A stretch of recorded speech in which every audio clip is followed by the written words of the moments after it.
Hey, what's going on, everyone? How you guys doing tonight? My name is Matt Jarbo. Welcome to Three Buck Theater. This is more of just kind of a loose, laid back, chill out sort of thing. No real plans. I was working on. I just posted that Joker aftermath video, and I was like, I'll go live for a bit, have some conversations for maybe hour and a half or so, and see what's going on with you guys. Catch up with you guys. See how things are going in your neck of the woods, your world, what's on your mind about Hollywood and whatnot.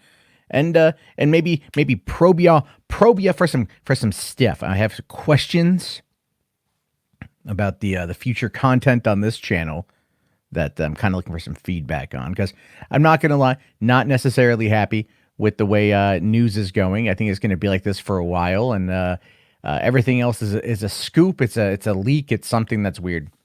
Not too sure how I feel about it all. Kind of up in the air. But of course, I always like feedback. I always like talking to you guys. You guys seem to have a good grasp of what it is you'd like to see, and that's always good to have for the conversation. So the link is in the video description. If not, I will post it here in the chat. Feel free, if any mods are in here, to post anything. I know I posted a damn thing about Bethesda today.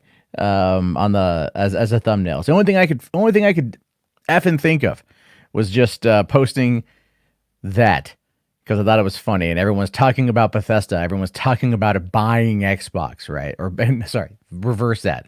Xbox buying Bethesda for about $7.5 billion. And that is an interesting story. That's absolutely an interesting story. And the reason why it's so interesting, guys, it has everything to do with the fact that now Microsoft owns, or well, they will own, Obsidian Entertainment as well as Bethesda, which means that Todd Howard will never again, I mean, he might, but maybe we'll get lucky, and Todd Howard will stop touching Fallout, and Obsidian Entertainment will retake their rightful place as the arbiters of life in the wasteland. Everything we want from a Fallout game, since it's been, 9 years since Fallout New Vegas, right? 9-10 years, somewhere in there. Giving us more of that world would be fantastic, and with the love and care that Obsidian brings. I liked Fallout 4. I did. It's been 5 years, though. I like something new. Not 76. I would like that Amazon Fallout series that we've heard about. So there's all that. All right. So let me just, there, I had to fix my thing. Okay. I'm just kind of, roll through, the chat real quick. I know, Garrick here is asking, what do you think about, Microsoft buying Bethesda? Well, I'm actually okay with it. I'm okay. Like, I plan on getting a PS5. Now I have to get an Xbox Series X. God fucking damn it. You know what I mean? Like, God damn it. But, with Halo and State of Decay and now Bethesda games being first party, the exclusivity is there, man. But also, Xbox is probably not going to release a console after this. Their Xbox Games Pass is where they really want you. Where they really, really want you to go. And I think that's what they're going to do. They're going to be doing games as a service, like literally. And that's going to be, it's like Netflix for gaming.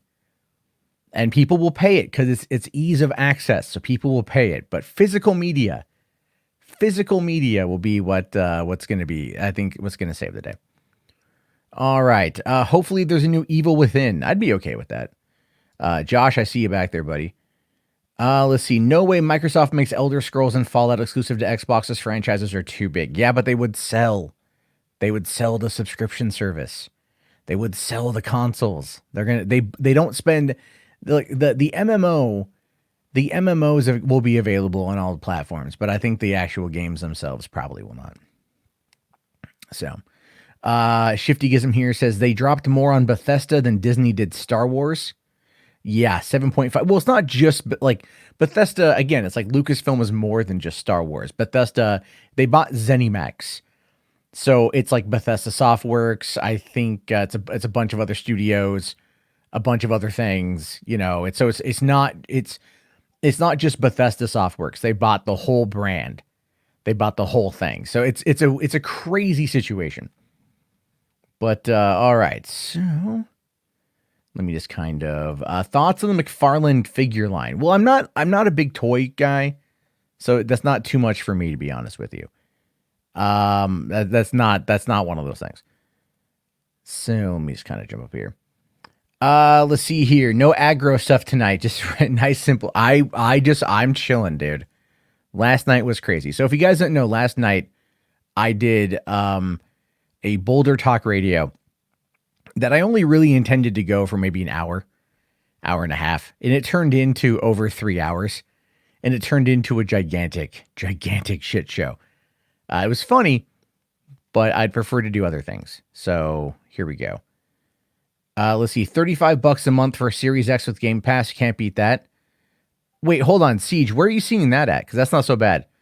Have I ever seen Harvey Birdman? Yeah, but like a long time ago. Is it on HBO Max now? Should be. What's going on, Gitter? How you doing, man? All right. What's going on, Josh? I saw you in the back. Hey, how's it going? You didn't need to bring me on just yet, but yeah, I'm doing great. Oh Lord, all the Microsoft stuff is going pretty fun. Well, yeah, I would agree. I would agree that right now, like, this is because I'm really wondering, like, for one, what is this going to do to the Fallout TV show? Is Microsoft still going to honor that? Because that's Jonathan Nolan. I would assume the answer to that is probably they're not going to touch it. Yeah, I could see them still doing. I could see them offering assistance in that. I'm still definitely looking forward to it. Well, what I'm curious about is whether or not they're going to bring in, like, if that's what they're going to transition Todd Howard out of running Bethesda into getting into like Bethesda Studios, like maybe get into Bethesda Entertainment, because the guy comes across like he's a hype man, and he's a good hype man too. He knows how to put on a show, and he knows how to develop properties. You know, so it's like, and he's ambitious, which is something that they might want to try for trying to put out like maybe an Elder Scrolls TV show, or and maybe a Fallout movie. I don't know. I mean, the TV show just seems like a better use of time. I just hope Ron Perlman makes an appearance. I just want Ron Perlman to show up and randomly go, war never changes. I'll see Ron Perlman in anything. Yeah, well, I actually met Ron Perlman on the red carpet of the Spike Scream Awards back in 2008. You lucky bastard. And I met him and Doug Jones, and they were walking by because they were promoting, I think the home video release of Hellboy 2. And I asked him, I said, hey, can you do the line from Fallout? And he just looks at me and he just goes, no. and I go, and I mean, I was like, I had like literally, it was a shitty night in general, but that was like the one saving grace I was waiting for. Mm-hmm. And he goes, and he looks at me, and I think he saw like it hurt me, it cut me deep. And he just went, no, they won't let me. They won't let me. And I'm like, I understand that, sir. Thank you very much. But let me tell you how shitty of a night that was. All right, let me tell you how shitty of a fucking experience that was. So I get an email from Spike TV, and they're like, hey, would you like to come to Los Angeles and cover the Spike Scream Awards? And I'm like, yeah, okay. Like, why not, right? Because earlier in the year, I'd gone to the MTV Movie Awards as a seat filler. My friend worked on the casting team for that, and he's like, hey, you want to be a seat filler? And I was like, fuck yeah, dude. So I went. So I'm like, why not? Like, it's a once in a lifetime experience to go to the MTV Movie Awards in 2008. Why not? I was 26. At the time, I was writing a daily blog, so I was looking for things to do. I was single, I was unattached. I was like, fuck it, I'm going to do whatever I want, sort of thing. And so I got invited to go to the Spike Scream Awards. So my friend and I go up there, and we get up there early, and I forget where it was at, but there was like no parking. But we found like this parking. Oh no, we get there was parking spot, but it's like in this dirt lot sort of thing. Uh-huh. And we go and we do the red carpet. And we were under the impression that we were going to have tickets to go and watch the show after the fact. And what happened was, no, we didn't. They did not give us tickets to go and watch the show after the fact. Oh, damn. So we're like, well, what the fuck? So we go, all right, man, well, we're in LA. It's Halloween time. We'll go find a bar. We'll get fucking drunk and kill a few hours. So we go back out to the car, and the parking attendants had literally stacked 6 cars behind us. What?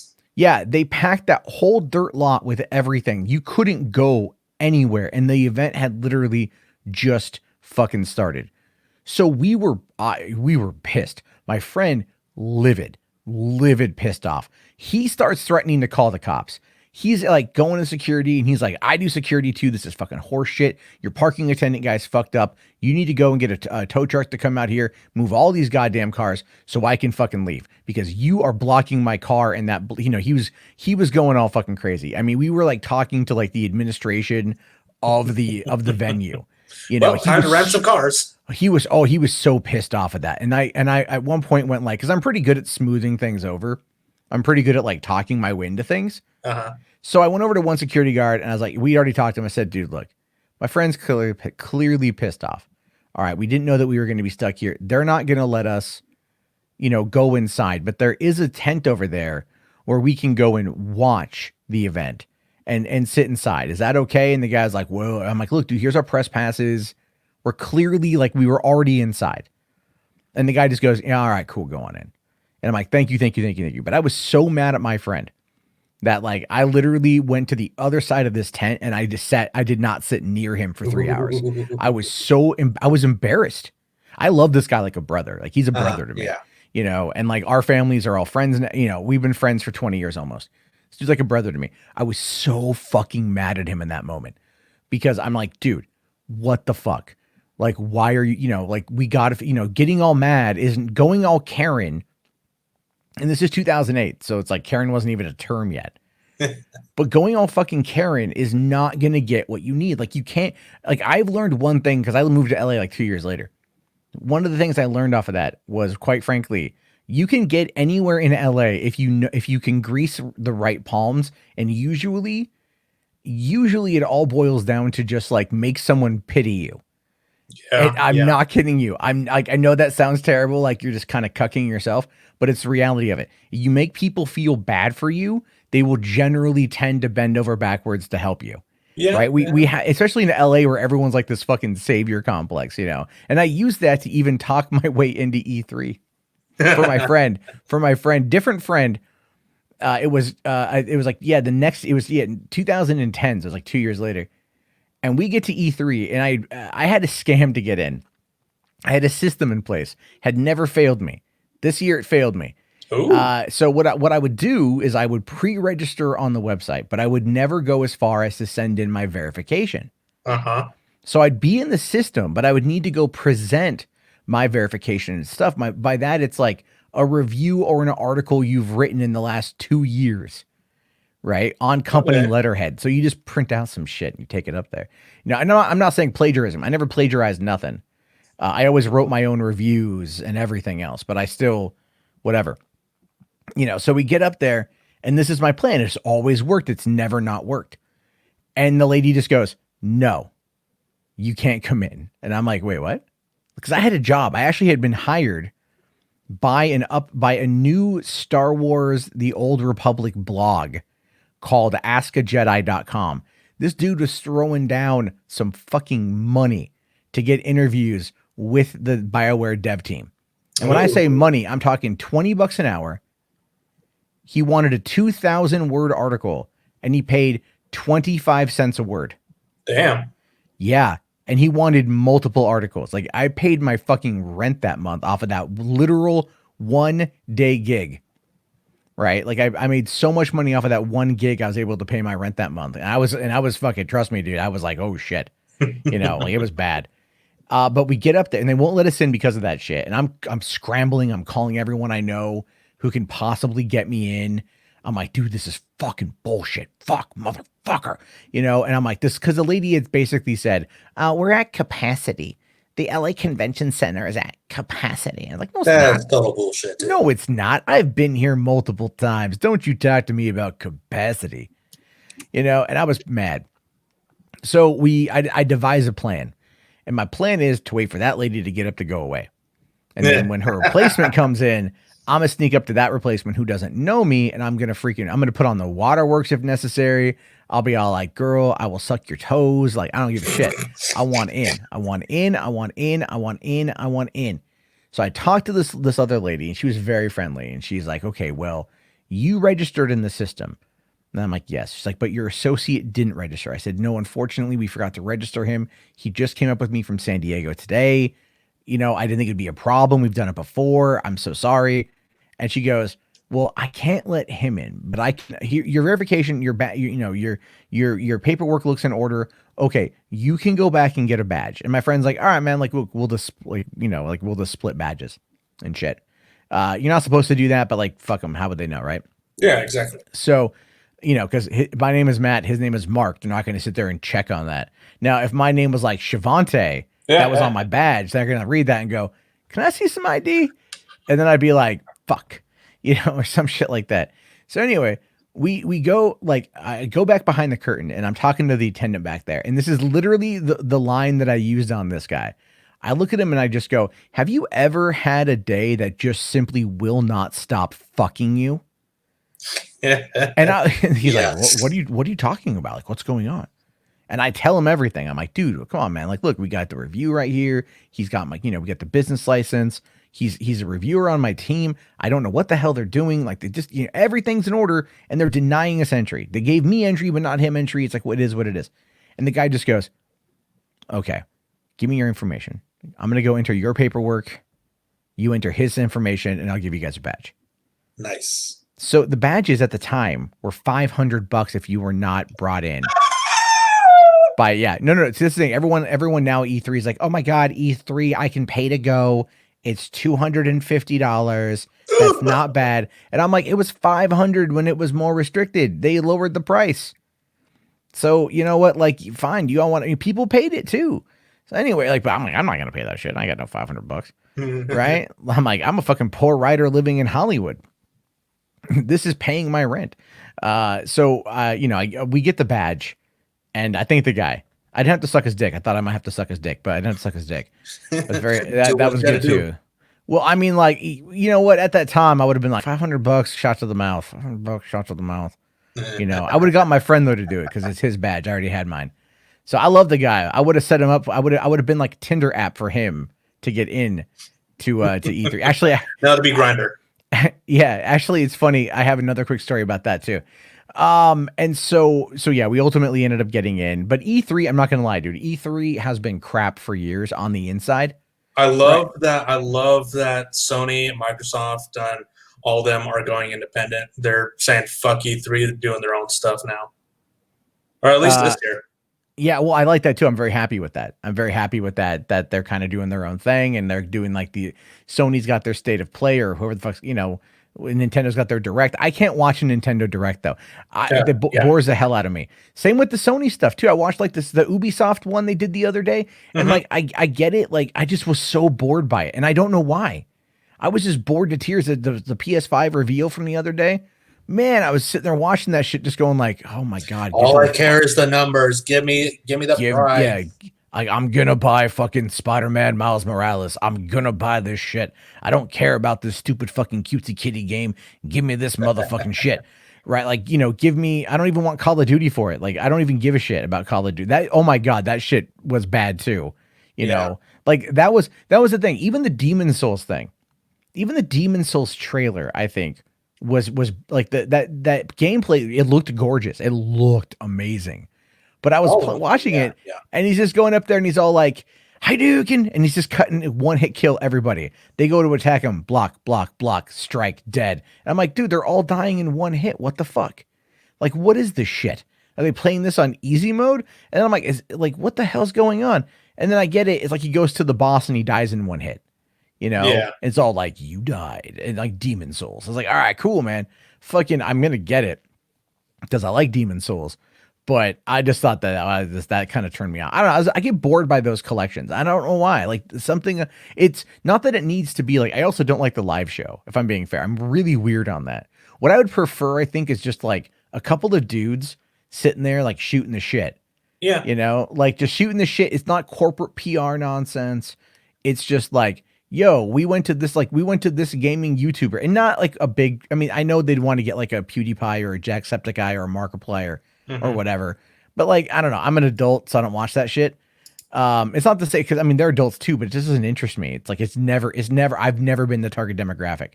Yeah, I get that. You know, but like someone like Total Biscuit, rest in peace, would have been fantastic for that. I think John Bain would have brought this credibility to it.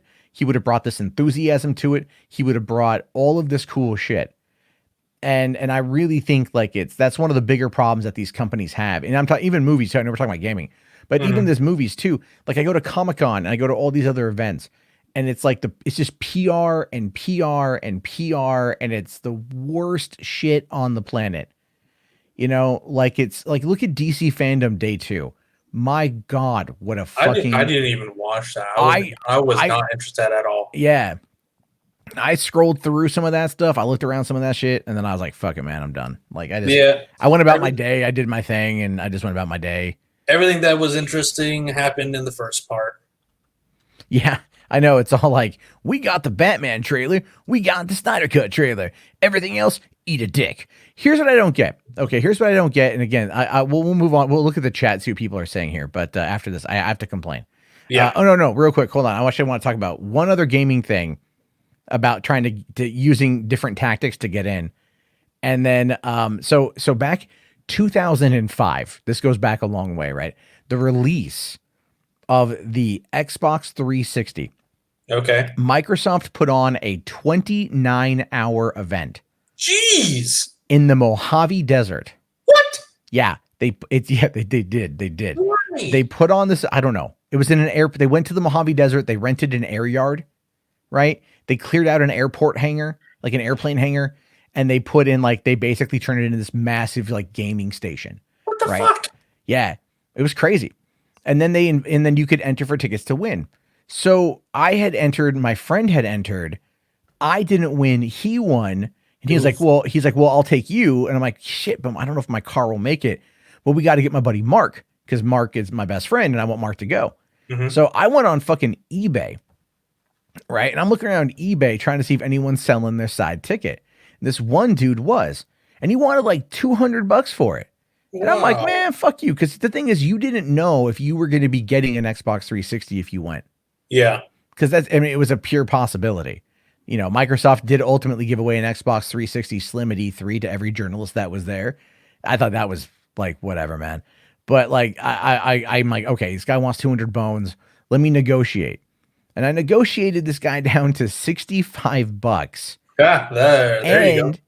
And I had been to E3 earlier that year in 2005, and I shot a whole bunch of footage and I put it all on a DVD. I'm like, I got exclusive behind the scenes E3 footage and shit that you would not see on motherfucking IGN. And I'll give you a copy of it. And he's all like, all right, that's cool, dog.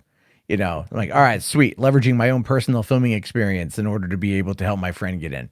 Nice. And so we ultimately went in, and I had no intention of buying the Xbox 360. I had none. I was like, you know what? I'll go play it. Maybe they'll get one for free. Maybe they'll raffle them off, whatever. They didn't give away any for free. They didn't raffle any of them off or have any to give away. It literally was, they didn't even have food for free. What? And they didn't have food for free. They had nowhere to sleep. This is a 29-hour event. You know what they had? They had these bean bags. They had these bean bags that people were like basically making like their own forts, and they're making their own makeshift beds, and they're doing all of this other stuff that they're doing in order to like sleep. We actually crashed out in my friend's car. This is Mojave Desert at the end of November. Oh. That shit was like fucking frosty in the morning, you know, like at night it was frosty. Like we it was bad. We got there, like, I think we got there like at 6 p.m. the night before. And then we had to wait till 9 p.m. the next day in order to for the release of the Xbox. Uh-huh. And the thing is though, but during that time, that full 24 hours that we were playing the games, we were playing like Call of Duty 2, Perfect Dark Zero, Condemned Criminal Origins. They had like Final Fantasy, I think it was like one of the MMOs or whatever, 11 at the time was like on display. They had Dead Rising on display at the time. That wasn't even out yet. That was just like some pre-footage of that shit. They had but it was cool. It was a lot of fun. And then all we got for going was like, I got an Adidas hoodie for the Xbox release, which I still have and I still wear. So it's honestly like the most comfortable hoodie I've ever had. And I love it. And then I also got a free Xbox memory card that, you know, that came with it. But then I still went and I dropped $1,000 on 2 fucking 360s.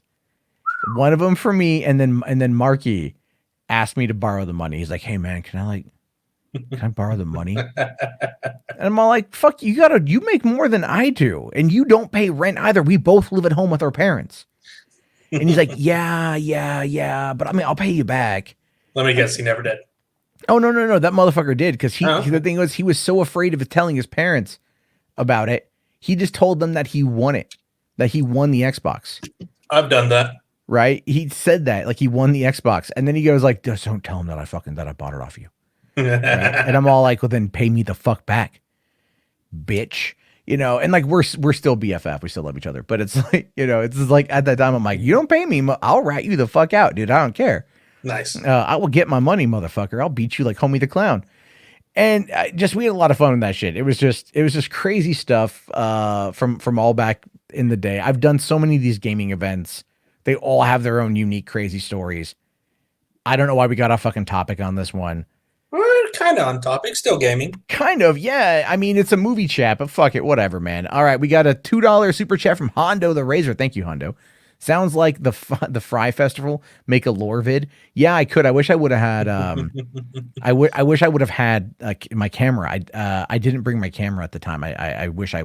It's one of those things I regret not filming, which is one of the reasons why now, if I go to any of these events, I have my Osmo Pocket with me. Nice. The Osmo Pocket is a little device. It's a little drone camera on a gimbal, on a mechanical gimbal. Ooh, very nice. It literally is about 4 inches tall, fits right in the palm of your hand. No one knows what the fuck it is. Although recently, and this is a bit off topic and a bit kind of TMI, but I actually saw it used in a porno. It was, don't ask me how I was watching it or why I was watching it. It happens. Research. Okay? Yeah, sure. You know, and then, but like you had like the wide shot of like the main camera, and then it cut to like a POV shot. I'm like, oh, that's interesting. And then it cuts to the wide shot again, and the dude's holding the Osmo Pocket. I'm all like, oh, you can use it for porn. Because it's never registered in my mind to like use it for porn. If I do a car video, I literally just put it in like right on my dash and I talk into it, you know, like that's what I usually use. And so I just was laughing because it was just like, you know, I'm like, oh, innovation. Not bad. Yeah. I mean, and they're going to eventually release the newer model of it, and we'll probably see, you know, like 4K, 120 frames a second, pure thrusting action. You want to see the dude's ball hairs right there in 4K. Yeah, I really need to see the texture of the pubes. That's how we work this thing. Garrick here says, so they didn't even provide food. No, they did not. We had to pay for it. Yeah, was it Bite Me says, so a Burning Man 360 degrees, pretty much. Yeah, it was fun. It was definitely fun. So here's it. We drove back that night, and it's like we're driving all the way from the Mojave Desert back to San Diego, and we have to drop our other friend off in Coronado, which is an island on the coast. Mm-hmm. And then so we've both got our like ultimate editions of the Xbox 360, you know, like the $500 model and shit. Yeah. And we're both like, we also the next day, we had a film shoot the next day because it was my senior project for my film class. And that was the one where we had created essentially 3 short films that were all interconnected like Pulp Fiction. And that was my idea. And we had been working as a production, and we were both starring the next day as Russian hitmen. I think I was Igor, and he was like, oh, I forget something with a Y. And we had very terrible Russian accents. You know what I mean? Like, like he's taken Russian. He can speak some Cyrillic, and I'm out there going like, da, niet.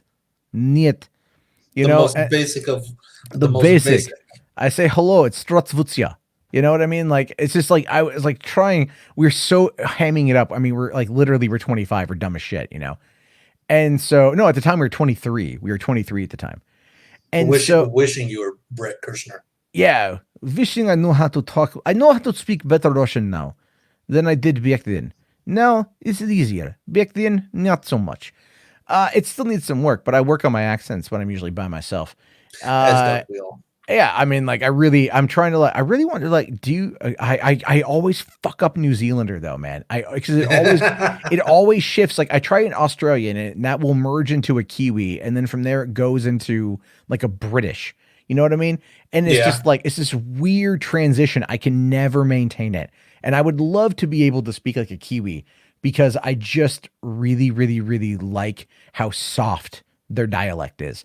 It's just so soft, like a baby's kiss. That's how soft it is. And and it's always very polite and very chipper. I just want to go to New Zealand is really what I want to say here.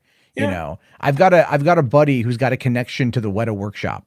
So if I ever go out to I think it's Wellington or maybe it's Auckland, it's one of those two cities, wherever the Weta workshop is, I can call him up and he might be able to get me a tour.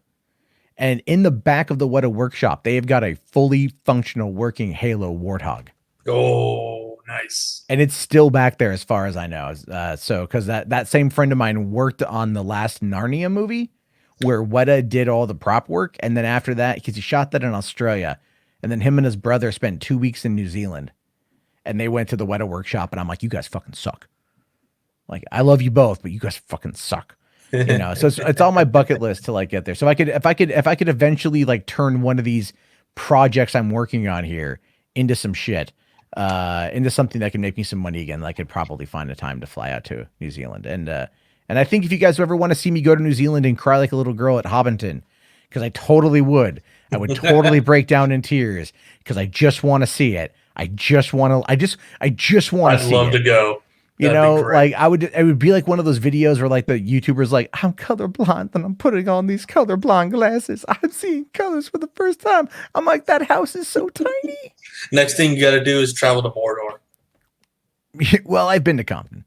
So Here's a question. What there was a comment in the chat about this too. What did you think of the WandaVision trailer?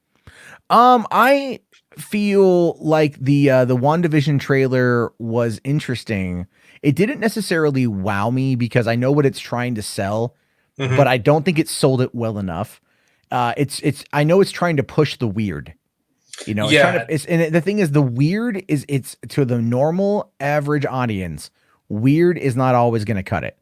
So to the Yeah. normal average audience, you got to be out there and you've got to really, really, really get into that and make it it's you got to make it approachable.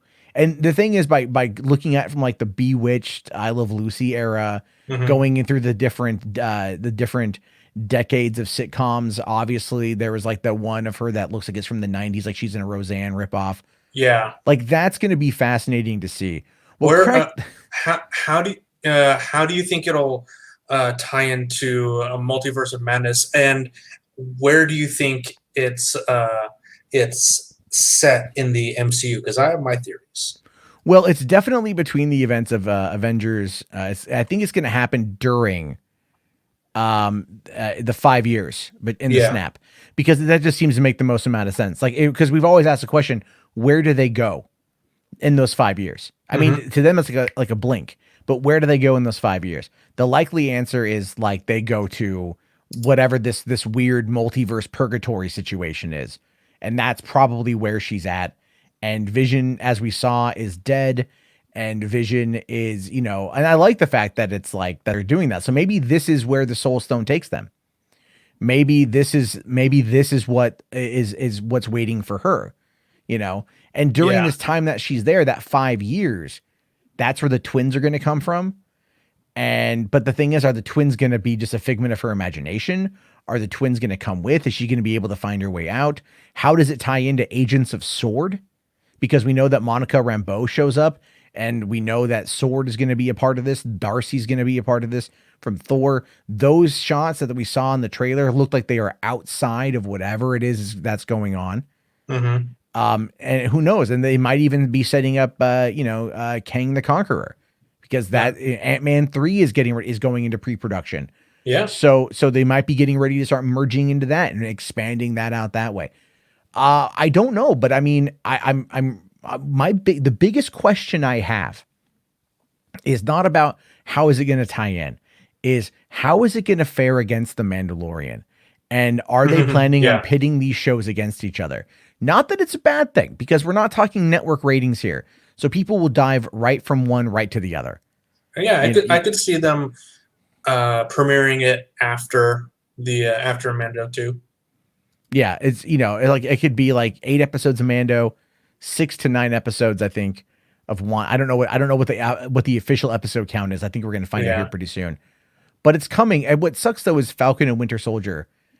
Yeah, I was really looking forward to that. Like Loki next year. I mean, like, but it's okay though. It's okay because I still think we're gonna end up seeing what's it called? I think we're gonna end up seeing oh man, I don't even know what's coming. I mean, they just can't.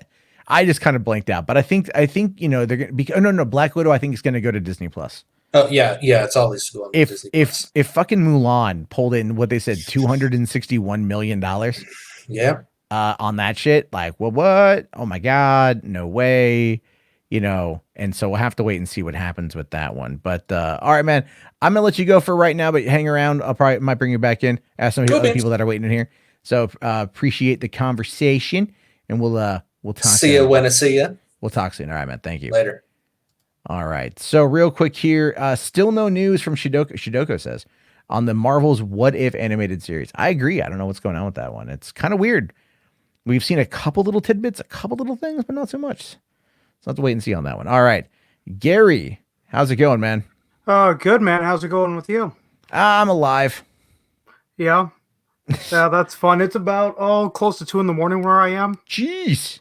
I know it's late. I'm on the East Coast. Yeah, I didn't realize that tonight I started so late. I took the night off of work and I'm all like, I'm like, I'll just work on some videos or I'll go play video games. And I'm like, oh, it's 10. Yeah, I'll do a live stream. Yeah, I just did that with the Super Mario 3D All-Stars. I was playing Galaxy for the last, probably couple hours. Oh, how is that? Because I know there's like a limited capacity or limited quantity. Yeah, there's a limited quantity, but with regards to the actual collection, 64 is still a bitch to control. I have not played Sunshine, and the motion controls get out of whack on Galaxy all the time with those fucking Joy-Cons. So I'm just not even gonna fucking buy it then. Look, here's the thing, man. I love it's better if you emulate 64 because I know some emulations fix a lot of the issues with the camera. Okay. Oh, and 64 is not in widescreen; it's only in 4:3. Yeah, I saw that too. Again, I'm like, what Nintendo? What are you doing? Nintendo just wanted an easy $60 because let's be honest. Because do you know the significance of March 31st, 2021? No, I don't. That is the end of Nintendo's fiscal year. Oh, I see. So if they're making an exclusive until March 31st, 2021, sales spike through the fucking roof. Okay, I get that. And that's the thing. I always say this, like there's 2 companies out there that are really good at reselling you shit you've already bought. Disney and Nintendo. They are so good at marketing this stuff to you, things you've already bought, but they just go, but do you want it in a shiny new case? Do you want to take, I mean, you could probably emulate Mario 64 to your phone. Oh, yeah. Mario 64 can run on a fucking potato these days. Let's be serious. And so it's like, that's the whole thing with that. I just feel like if you're going to do a full on, if you're going to port it to the Switch, don't fucking port it, dude. Fucking remaster that shit. If Demon Souls is getting a PS5 remaster and it's going from PS3 graphics, which looked arguably okay for PS3 graphics, and it looks the way it does on PS5, it's ridiculous to not like just not update it. I mean, I feel like Nintendo is always like 2 steps forward, 1 step back. It's how I always view Nintendo. I actually think it's 1 step forward, 2 steps back, because let's also look at another remaster that was very well received, and that was the Crash Bandicoot trilogy. All 3 games remastered, and do you remember the price point at launch? No, I don't. $40. Oh, yeah. So Nintendo is doing just straight ports, not really adding anything to it with the exception of the text for, tap the screen if you're playing in handheld mode, and they're charging a full $60. And I know Mafia is coming out this Friday, definitive edition, from the ground up remake of an original Xbox game. Oh, is that this? Okay. I did buy that. I did buy that. I bought that a couple months ago. Me too. I pre-ordered that. I love the Mafia series. And that's launching at a $40 price point. Okay. I bought it. I bought it when that came out, the full thing. I haven't played Mafia 2. I've never played Mafia 1 or Mafia 2. I never played Mafia 1. I've played Mafia 2. I've probably played that to the end about 10 times. Okay, And I I've hear played it's Mafia. really good. Yeah, Mafia 2 is really good. Mafia 3, it's okay. I mean, it's not as repetitive. It's not as I love that repetitive. game. I love that game. I've played. Yeah. I've beaten that on hard. I'll tell Okay. you why I like Mafia 3 the way that I do. I believe Mafia 3 has the best third person shooting mechanics of any game I've played in the last 10 years. And I say that not for specifically like the aim down the sights and pull the trigger. It's when you're doing hip fire. That game encourages you to get into shootouts where you do hip fire. And when you do, it feels like badass when Lincoln just is able to quickly pull out a 911 and pop, pop, and drop a dude. And the guy like tumbles over backwards. Like it's really good. It's really, really, really good effects. The physics, the way they design that. And I always really loved it. I thought the story was a lot of fun. It's fun torching Klansmen, Yeah. you know, right? Yeah, Good the time. back of the grocery store, toss the Molotov in the, Yeah. in the auction. Oh yeah. Like, I mean, even like the casino riverboat, like, mission Yeah. is insane. It's just the game itself to me is a lot of fun, but I haven't played Mafia. But then again, I haven't played Mafia 1. No. I played it on the PS2. When that came out, I was working for a video game website at the time, and the owner had gotten a review copy of Mafia for PS2, not PC, where it's infinitely better at the time, but for PS2. So I drove down to his house, and we spent the evening playing it, and it was just a terrible port back then. Maybe I don't know, maybe I should have spent more time with it, but like the driving was bad. I was also coming off of Grand Theft Auto 3, so there's that. But yeah, and then like I think also what it was is the company at the time wanted us to send the review copy back. Why? I don't fucking know, dude. I don't know. But that was a weird thing. Then there was a time in some of these instances where they would send you review copies of stuff and they'd want it back. Sony is doing that now with cameras. Like the camera I have, I didn't feel like being on camera right now, but the camera I use is my Sony ZV-1, which just came out back in June. And when people were reviewing it, when all those tech bloggers were reviewing it, Sony wasn't just giving them a camera, right? They were giving them like a week to play with it and to make all this content with it.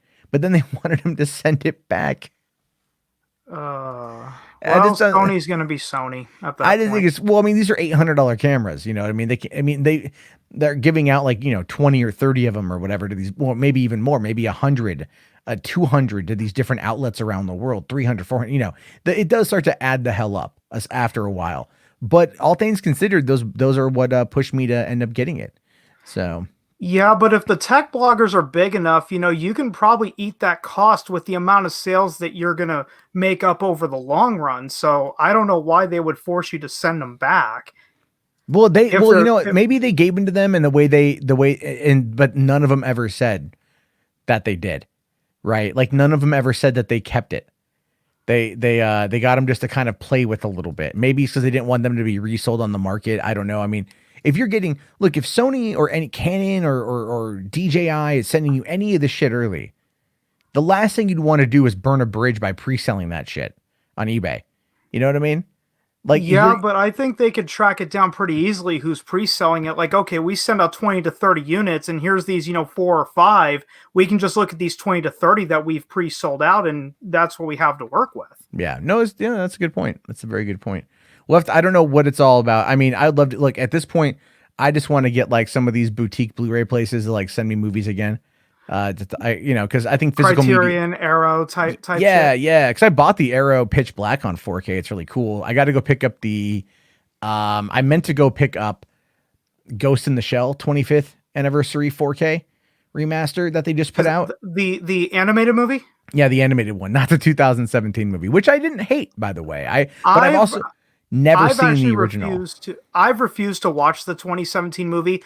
I loved Ghost in the Shell. Is it Standalone Complex? It was the second gig. That one I loved. And that's on Netflix, right? I don't. Oh no, that was the one that was on Cartoon Network or Adult Swim, right? Yeah, it was on Toonami. Okay. I remember hearing about it. I got to go and check these things out. Like, so the thing is, so the 2017 movie, everyone is all talking shit. So one afternoon, I just said, you know what, fuck it. I'm just going to go see it. So I was getting ready to move out of my apartment in Oregon, moving to my house up here. Like, fuck it. Went and watched the movie. And I didn't hate it. Like, I walked out going, I don't see what the complaints are. Everyone is out there running their mouth like, oh God, Scarlett Johansson is playing the main character. Like, she should be Asian.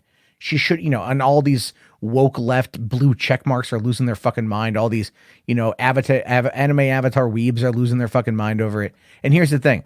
The reason why Scarlett Johansson was in the fucking movie as the Avatar is because you got to watch the fucking movie, because you realize that it's a British company that is running it. So a British company, this is a fucking comment on colonialism, right? It's the whole thing. If you look at it from the abstract, is a comment on colonialism. Okay, I've never seen the movie, but I automatically thought why Scarlett Johansson was in the movie.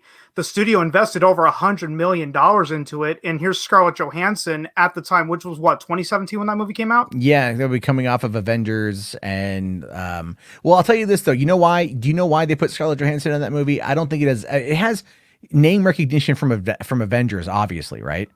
I thought that was because she was the biggest movie star in the world, is what I thought. No, that would be Jennifer Lawrence. I think held that at that time, because we had just finished up the Hunger Game franchise a few months prior, and so Jennifer Lawrence kind of held that. Here's the reason why.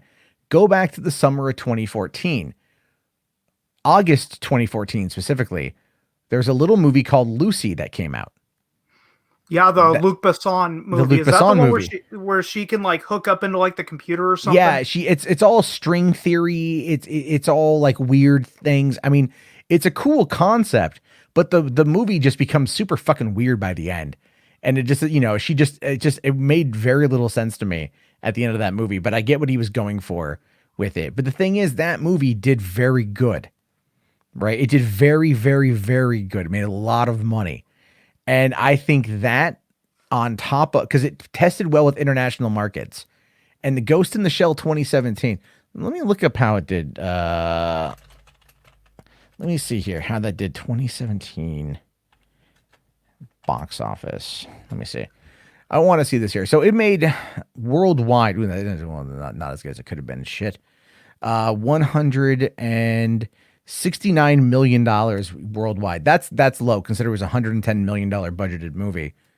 But it only did 40 million domestic. Now, but also that domestic doesn't shock me at all, because anime. But here's the fucking thing though, man. What else came out that month? That's what you got to keep in mind.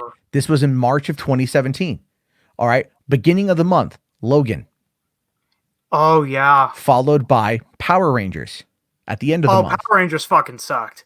I liked it, but I enjoyed it. I saw it for my birthday. But okay. so you had, I mean, don't get me wrong, there were some bad parts of that movie, but I overall had fun with it.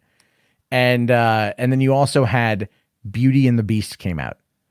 Now that made $1 billion. Logan did really well. I think somewhere in the $700 million range. Power Rangers did better than, I mean, Ghost in the Shell was effectively like, it was the last movie released that month. It came out at the March 31st. So it was the last movie of that month that came out. So it had already been a very packed month.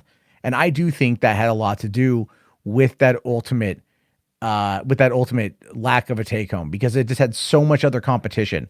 And the fact that people out there probably didn't know what it was, and the anime fans probably didn't go and see it. But, I am curious. Let me bring up the numbers, because I want to know about Ghost in the Shell. All right, let me see. Ghost in the Shell. Ooh, fuck. That's not good. It only did 12 million on home video sales. Wow. That's bad. That is, now granted, it's only looking at that from July 30th, 2017 to September 14th or 24th, 2017, where it went from rank 2. It started off okay. 160,000 units sold, and by the last week, September 24th, it only did 16,000 that week. But there was something that boosted it up. I don't quite know what. However, the idea in my mind is more about, oh wow, that's bad. I would love to see the full, I would love to see how it's been 3.5 years. I would love to see the full earnings of it right now. What has it done digital? Because we don't get digital costs. Has it been streaming anywhere? I haven't seen it. I don't think I've seen it streaming anywhere. I think I saw it on Amazon at one point, but don't quote me on that. All right. Let me look this up here. So let's see. Well, I see that Bite Me in the chat. Was there ScarJo nudity in the movie? The only thing I saw was the full bodysuit. Was there any nudity? No, it's PG-13. It was PG-13. There was no nudity, unfortunately. Man. Yeah, I know. So nothing that appeared on a smartphone type thing? I don't know what you're talking about on that one. The Scarlett Johansson when all her nude photos leaked back in 2012, 2013.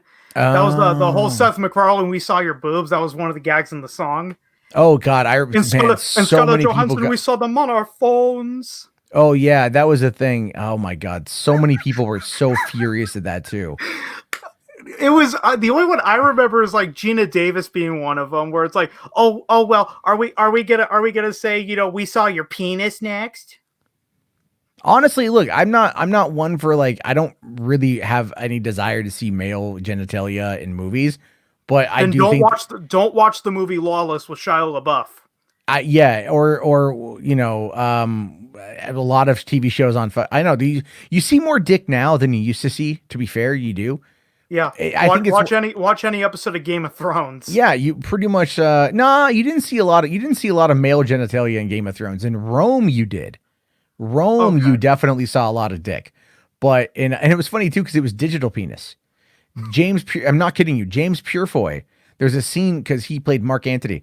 There's a scene in the first season where he's showering outside and he turns around and it's full on dick, right? And you're like, oh wow, okay, James Purefoy, you're letting it all hang out there. You found out later on that it was all digitally added. So my joke at that point is somebody got paid. Same with let's say Dr. Manhattan and Watchmen. Some graphics artist team got paid to meticulously create a blue magical dick. And this blue magical dick had to sway and saunter across the scene in a natural flowing motion. Someone was paid to make that dick move a reality.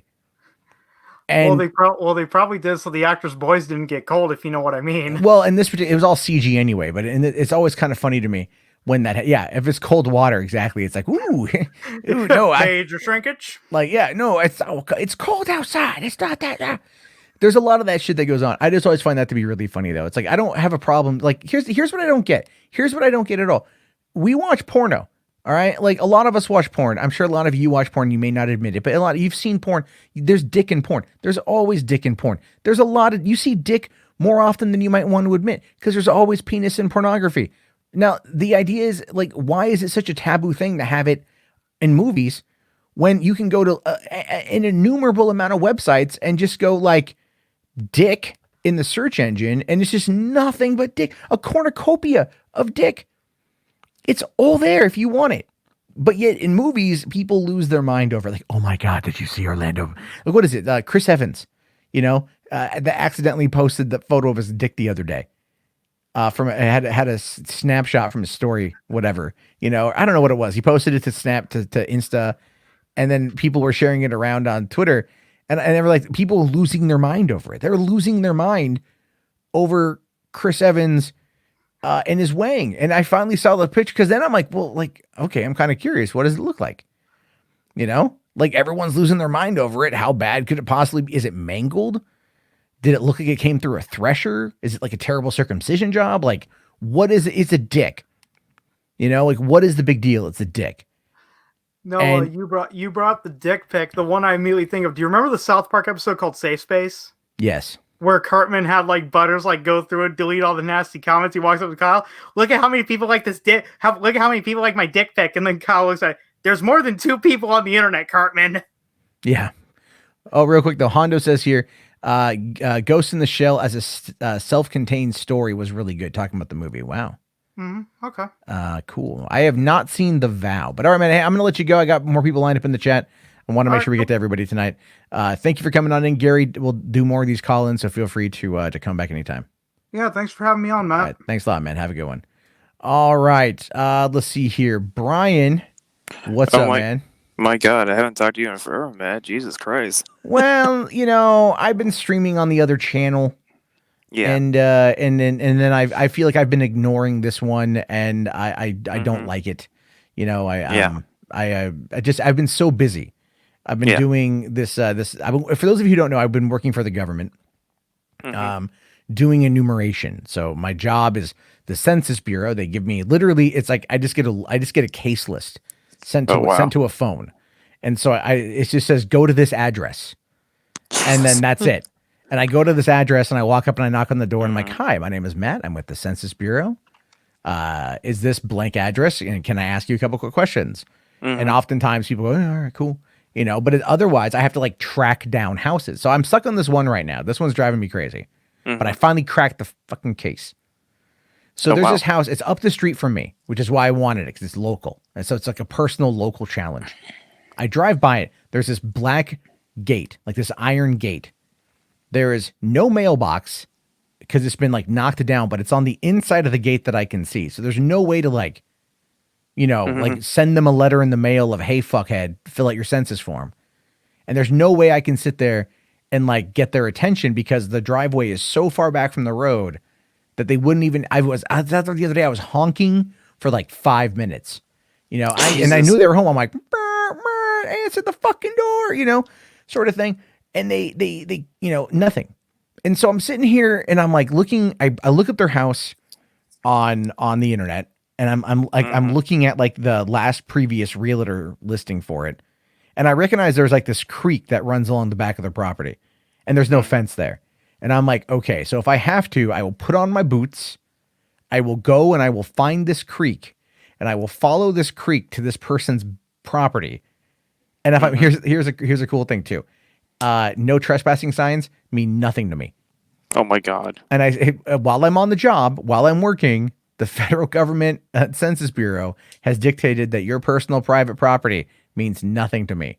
I'm there for a job. Whatever, like deal with it. And most people, only one dude's been real salty over it. So much so that after it was over, he went out, put up another no trespassing sign. I'm like, it's not going to change anything, dude. But anyway, so I'm also looking around and I'm trying to find like anyone who might know this guy, because we have what we can do as proxies. We can hunt down proxies. And I find this house that's on the back end. It's like connected to their property, but it's like another street away. And I just, I'm like, I wonder if they know them, because like they share a property. It's close together, whatever. So I go to this dude's house. I knock on the door. I tell him what I'm after. And he goes like, oh, yeah.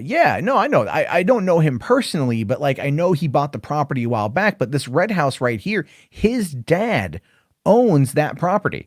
So why don't you go over there and like they could probably they'll know how to get a hold of the dad because he's their landlord. And then you can just get a hold of that guy to get a hold of his kid to figure out the census thing. And I'm like, cool beans. So I went and got the guy's email address, And so it's like that kind of detective work. Like I literally the other day, they sent me, I think it was like 80 miles to the coast for one house. For one house. Wow. 80 miles, one house. And it's in this private gated community, literally on the coast, right? On the beach. God. Like not on the beach, but it's like the cliffside above the beach. And you can get down, there's like beach. It's really nice. Oh my God, it was so nice. Jesus. And I can't get in. So I weasel my way around the gate and I start walking back to this house. The thing is though, I had to walk almost a mile uphill in order to get over this little ridge to go and find where this house was. Literally, there's a neighbor that's out throwing away her trash. I ask her if she knows about the house. She goes, oh yeah, they don't live there. That's only a summer home. They live in Spokane. Oh my God. There you go. And I'm like, cool. Boop, boop, boop, boop, boop, boop, boop, boop, boop. I'm done. And then I walk the mile downhill, get back out to my car, and then drive the hell home. It was my God. literally like almost a full day. Almost like it was like a 6-hour experience almost because of traffic and rain and everything else, just to drive out for one house. That's freaking goddamn crazy. Oh, it's awesome. I'll tell you why it's awesome, because they pay for mileage and they Wow. pay for my travel. So so I get 18 an hour, and that's before 6 p.m. After 6 p.m. it goes to time and a half, which is $27 an hour. Oh, And that's they not, cover wow. my miles, which is 57 cents a mile. That's way better. So that was like, yeah, it was about 175 miles, I think, round trip for everything. hmm And so that's 175 miles where I get 57 cents on the mile back. That's insane. So it was like a plus the 20 an hour, you know what I mean? Roughly. So it's like, it just adds up, man. I'm like, yeah. And then my boss is all like, he's like, so you're pretty good at this detective work. And I'm like, yeah. He's like, you want to be on my strike force? And I'm like, what's that? And he goes like, well, we're going to need to start tracking down these dangerous cases. And by dangerous is just houses that were listed as mostly people who were just loud talkers. You know, Jesus. no one like wielding a gun or a bat or a weapon of some kind, at least as far as I know. But Oh he's my more God. but I'm good at closing these cases. I'm really good at closing these cases. And so I think at this point he's going to be like, well, I need somebody to go out and track these people down. Right. And I'm going to need you to do it. Because even the other day, I got sent so far back into the woods that, again, I had to park my car in the single lane road outside of a gate, slip my way past the gate, walk about another half mile back through the woods where they've got like no trespassing signs everywhere. Violators will be shot, those kind of signs. Oh my God. And thankfully it's like the middle of the day. It was nice out. Yeah. And I'm walking, but the whole time I'm just thinking like, I'm gonna get shot out here, man. Oh my God. And I get all the way out to this house. I realize it's not the right house that I need, but the house I need is this burnt out old property that was like halfway, you know? It's like, all right, so I tracked down this burnt out property that doesn't have an address there. And it's just like, I have the address now because like there's the identifier, but there's no property there. It's just like empty. And you can tell it hasn't been touched in years because like it's completely grown over. So Oh then my I'm like, God. all right, well, I'm going to get the hell out of here super quick. And when I say this is out in the middle of nowhere, I mean, like you would not find this place unless you knew exactly what you were looking for. Oh my And God. it's so far removed. You would just think it's another like logging trail or like it's so off the grid. But it rests right up against a lake. Like this house I talked to, they literally have this nice house at the edge of a lake, and they're like the only ones that like have the lakefront property. Jesus. So it's like this is like some serious freaking money that people have, and they just like hide away out here. It's super crazy. Wow. Yeah. Yeah. Let's see here. Hondo says they need to make a show about census guys. Yeah, but it's not. But it's going to be like a really kind of. I think it's going to be a drama. You know, because Yeah. I thought about that. I actually thought about trying to write a story about a census worker who goes to a property, actually accidentally ends up uncovering like a drug deal. And then like, so like, okay, so here's my pitch, right? So census worker, and this is literally what I was thinking about the other day as I was driving. So the census Right. worker, and so in this scenario, it would be me, is like going up to a house in kind of a bad neighborhood to get the address. As they're walking on up, there's a commotion inside the house.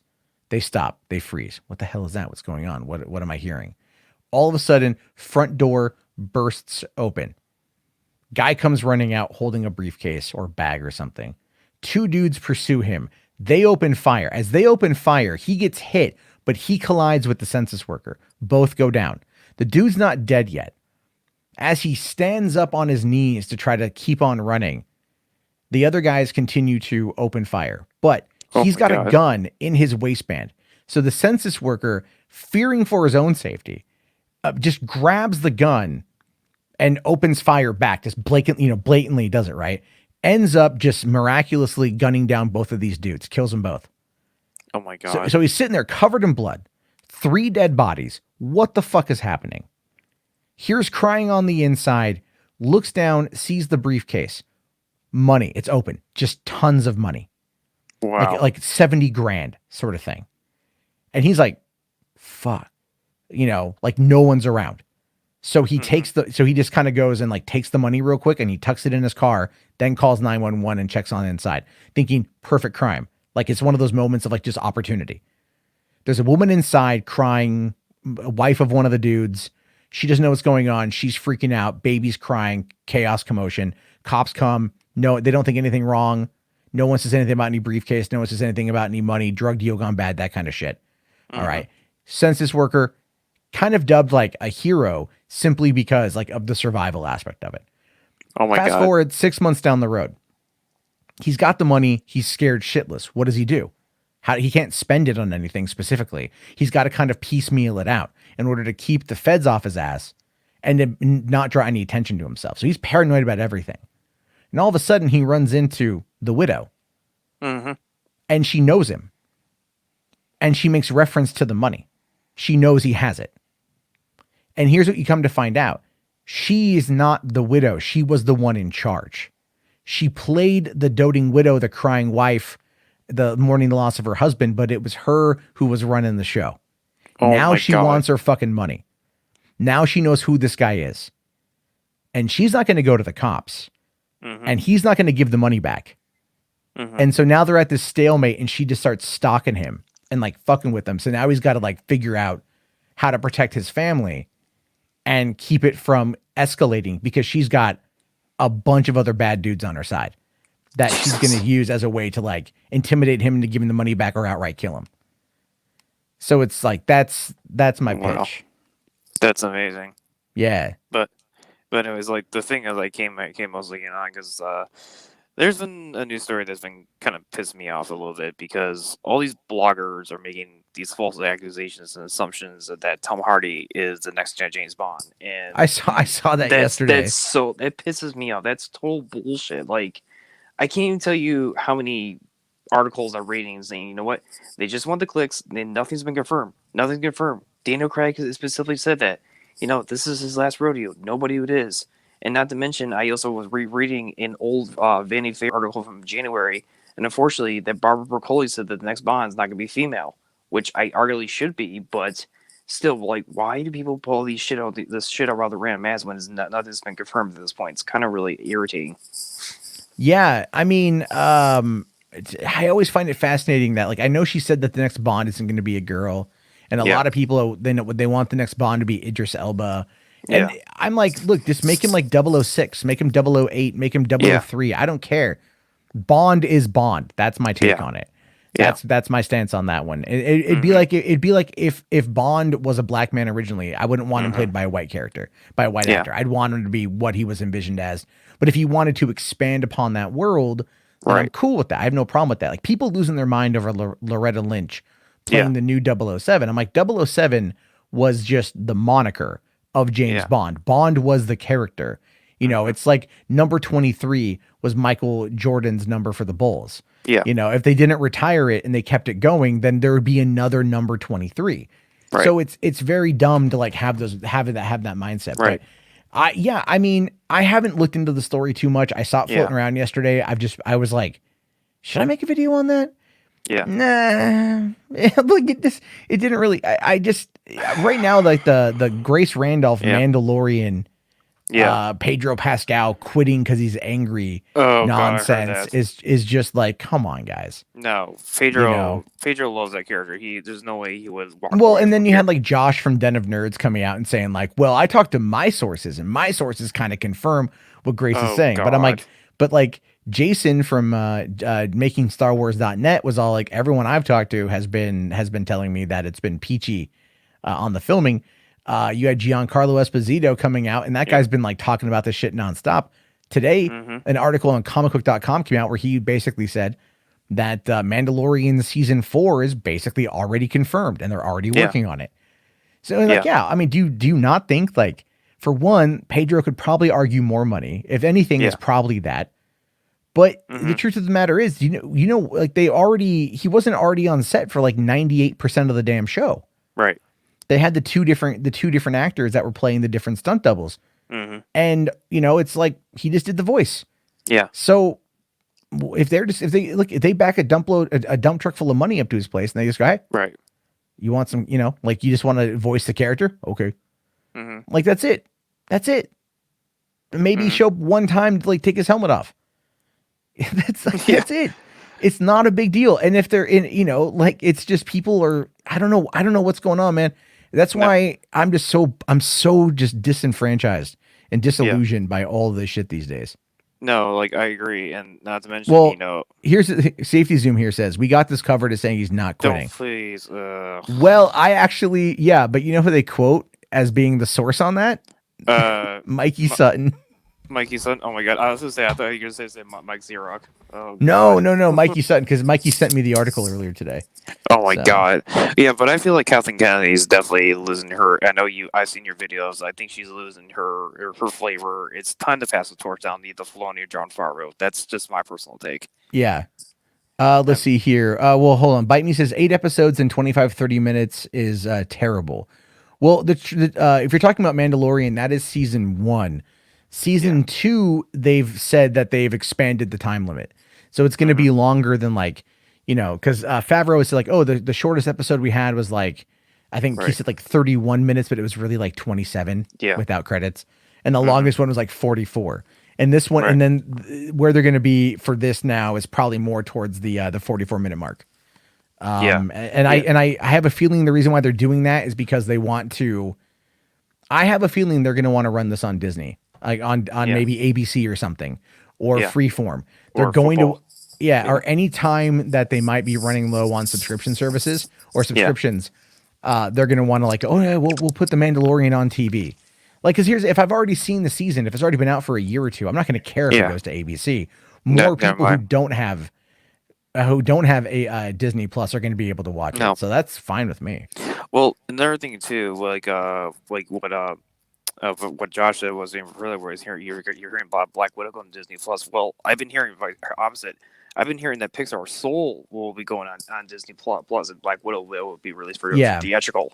So, Well, I mean, Black Widow. Look. Here's the thing. It's like Mulan. Mulan was just like Yeah. Tenet. It was a tester. That's all it was.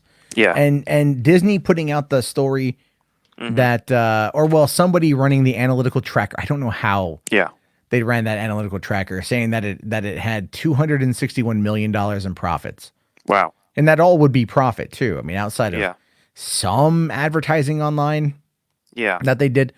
But the thing is, the movie's not connecting in China. no, It's just not. I haven't seen it yet. I have access to it. I just well, like my family member got it on their Disney Plus, and they gave me the login info, and I'm like, Yeah. I have not wanted to sit down and watch it. I saw the No. ending. I saw the ending of it on Twitter. Someone posted the video of like how they kill the bad guy at the end. yeah, Oh, it was so bad. yeah.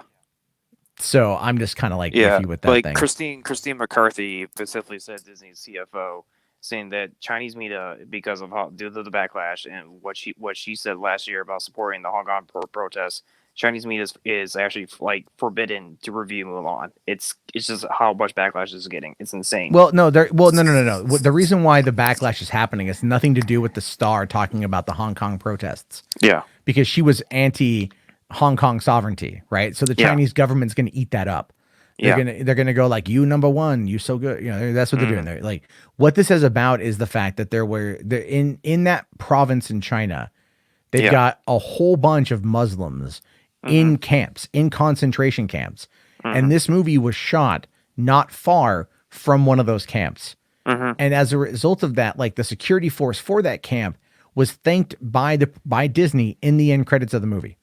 wow. Oh yeah, I think I remember. So that's the controversy there. The controversy has everything to do with Disney going like, well, we don't care about these Muslims in concentration camps. We're filming a movie next to them anyway, which I think is a disingenuous fucking argument, if I'm my honest opinion. I agree. I think they should have been like more aware of where they were.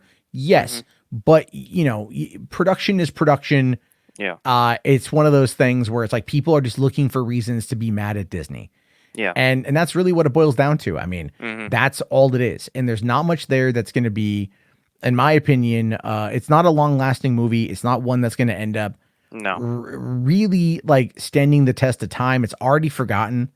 Yeah. And Disney dumped like $300 million into this movie Yeah. in order to make $1 billion in China. That's what they wanted. Mhm. Yeah. And the Chinese moviegoers are like, Yeah. and that's funny to me. It's funny to Yeah. me, and so I'm okay with that movie tanking because that movie should have been the canary in the coal mine. Yeah. Tenet should not have been the canary in the coal mine.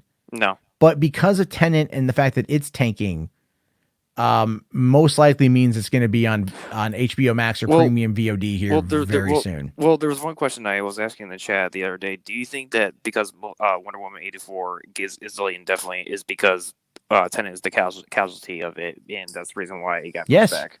Yeah, if Tenet would have been a blown out success, if Tenet would have outright like come out and just been all like Christopher Nolan and like just jizz all over everything. And that's all anyone talked about. Hell yeah. It'd be like, okay, Americans are ready to go back to the theater. There's going to be good money here. And the thing is, Wonder Woman will probably do more than Tenet, just in general, because it's a sequel. Yeah. It's part of a well-established fan base. The Snyder Cut is one thing with that. I mean, there's a lot of people that I would pay to go see it. Yeah. A lot of people that would go see it. Yeah. So they are just worried because here's the thing is when we get the vaccine, it's still going to take like a year to get to the point of where like herd immunity is going to be a thing. Yeah. So we're not realistically looking at going back to the theater. No, we're not. Until probably 2022. Yeah, exactly. You know, I mean, and in the meantime, they've got all this content they got to figure out what the hell to do with, but they want to make money. And so, like, that's what I'm saying. Netflix with the whole thing today with canceling of the Rise of, the Dark Crystal. And but am I wrong about how like they more or less are sabotaging some of these shows by doing the binging shit? Yeah. And I love people get mad at me over that. I like to binge. Well, you know what? I like to binge too, but sometimes I'll wait till the show to be over with. Me too. You know, and then I catch up on a couple episodes and I feel pretty good about that. But in the meantime, you need to let shows like this breathe. You need to let shows like this have the ability to get an audience. And why in God's name, none of these fucking companies, these PR companies are ever going, I really wonder where I can find people who have their fingers on the pulse of the fandom or of movie talk or of all the shit. It's like, let's just stick with the same idiots in Hollywood that go out there and attack everything and they shit on it constantly instead of actually going to like YouTube or Instagram or Twitter and finding people that have actual following for movie fans. And I'm not talking major people. I'm not talking Chris Stuckman or Jeremy Johns. Actually, in all things considered, those dudes would be the worst, the absolute worst to market this shit. But to find people who've got smaller channels, like maybe 1,000 to 5,000 subscribers on YouTube that have a dedicated audience of people who listen and watch every single one of their videos and engage with them. They are the perfect marketing opportunity. Right. And them not doing that because they don't think like that. They're stuck in this weird mindset. And it's not just Netflix. Like, I mean, the Boys going week to week was a creative decision from Eric Kripke, the showrunner. And the thing is that's a smart move because he probably looked at the fact that everyone blazed through the first season of The Boys in a couple days because it was so short, 8 episodes, that he's like, okay, people talk about it, they love it, obviously, but we got to extend out this hype because even though season 3 was announced, we have a long time to go before we get there. So it's one of those things where they have to do it like that. And I don't know, man, like I look at all this shit and I just get so frustrated because I'm like, there's me too. So much they could do. There's so much they could do that would be so inexpensive for them, but it would be so valuable to building a relationship with these content creators. I don't want to use the term influencer because I just really don't like it. I really get that term too. But it's like these content creators who have dedicated audiences of like-minded individuals who just want to see movies or do TV shows and toss them a bone. But instead, no, it's let's go with the old metric of who gets the most views, who gets the best click rate, the click-throughs with like these, like IGN or fucking Collider. Here's the thing, man. Collider might get a lot of shit. They might get a lot of people who go to their website, and they do around like 9 million, I think, a month or something like that. But it's like, that's 9 million clicks a month. I know YouTubers that like pull that in on their own, and they just talk about movies. And it's one person that's not paying an entire studio space. Right. It's one person in their shed, in Wyoming or something that just is a big movie nut. It's like all of these things can help spur sales. Yeah. And I feel like in many cases, these companies just ignore Mhm. for because they have nothing. I don't know. They piss me off, man. They just piss me Yeah, the hell off. that's how I feel exactly with it. Like for me, like in the theme parks, I was like, because I'm sorry, but there's some people in the theme park community that are like all these vloggers and saying like, well, let's say Universal wants to get like all the best, like best conqueror, who's got the best blogs, who's been around for, who's got a good relationship, and blah blah blah. It's like it's all these influencers and all these like these girls posting all their freaking goddamn lounge light backpacks and like, oh look at me, Disney, and I'll feature on the Disney Parks blog and shit like this. Oh god, it really cripples my skin so much. No, I don't blame you on that at all. Like I was Yeah. watching a lot of theme park stuff for a while, Yeah. and like I really this gonna sound so weird. I do like Disney food blog. Oh yeah. Like I like their AJ. videos. They're just comfy. Yeah. I like AJ. She's got a nice voice. Yeah. You know, but it's like I noticed that it's literally all the same recycled footage. It is. It's Like ridiculous. it's and I've seen it all, and I'm like, oh, they got this archives of shit. But anyway, Yeah. I'm gonna let you go because I got other people that want to come on in. And so, but I appreciate you coming on, Brian. Where can Yeah. people find you? Well, you guys can follow me at skywalkingadventure.com. Been posting a lot of theme park stuff. Oh, and also tomorrow, later today, I'm at Disney's hosting a press conference for the parks operation update. What's going on and Disney was actually debunked a rumor Disneyland's not going to be reopening because it was getting a lot of heat for it. So, not happening. Disneyland is not reopening. No, they're not going to announce it because it's saying it's talks daily with the government. So, but they're getting a lot of shit from the government already about it. So, Well, eventually Anaheim is gonna revolt. yeah. You know, like No, I they get are it. they are revolting right now. They had the mayor actually was pissed off and saying saying we need to open right now. We need to get people back into their jobs. And right now, and Disney's losing about like $180 million. Like it's insane how much money they lost for having Disneyland being closed. So and all the parks worldwide. So Okay, well, yeah, I'm hoping that's the thing that was like, we just gotta, if everyone wears a mask and socially distances, yeah, I do believe we can start kind of flattening the curve a little bit more. yeah, And it's look, I've had friends die. I had a friend die from this, so it's I definitely I feel important about it, and my job right now has been I have to wear one, even though I had this woman the other day cough on me. oh god, Right? She coughed. She was like, well, coughing at me like. I have COVID. Get off my property. And Oh, I'm God. like, ma'am, I'm more than 6 feet away. You can do nothing to me. yeah, So, yeah. It is what So, it is. But all right, well- man. Well, I'll keep an eye out for that one, and we'll go from there. Yep, you guys can definitely just check me out at my blog, skywalkingadventure.com, and I've been posting a shit ton also on my Instagram too. So if you guys want to give me a follow on there, it's been a pretty semi news-ish day, and some right. days are dead, blah blah blah, and shit like that. So, All right, cool, man. Well, hey, thanks a lot. We'll talk again soon. All right. all right, All right, thank you. Bye. All right. Let me see here. We've got all right. Let's see. We got John and then Geeks Cosmic Entertainment. I see Poindexter's here. I'm gonna get to you in a hot second on that one, Enosh. Let me just get to John. John, you've been waiting a little bit. We'll make this one quick because I know I've been. Oh, sure. It's all right. I was going to comment on the Ghost in the Shell. I mean, the Major, she looked just like the character in the anime. I mean, I watched Toonami, Adult Swim on Saturdays, and she looked just like the character. I didn't know what the problem really was. Well, I mean, it was the idea that there's been this massive thing in Hollywood about Asian representation. We're kind of going through this Asian renaissance right now, which is cool. There's a lot of good content from it, and I think that's a lot of what it is. They want to see these adaptations generally done, in the vein of representing the artists that make it, And I mean, it goes, but there's been many arguments made about Ghost in the Shell, the anime, that it was, heavily influenced by Blade Runner, which is Western, and that it was taking that its core was not that it was more based on Western design than it was anything else. And even like The Matrix heavily referenced Ghost in the Shell for its aesthetic, even though that was pulling off of Blade Runner. So it's kind of funny to watch all of these elements kind of come together to see how science fiction influences other science fiction throughout the decades. But I look, if it's like, I don't really care one way or the other when it comes to an anime adaptation, because, look at like Full Metal Alchemist. It's set in very much a Western, Victorian Europe, environment. But then they did the Netflix movie and it's all with Asian actors, and like no one batted an eye. No one said a thing about it.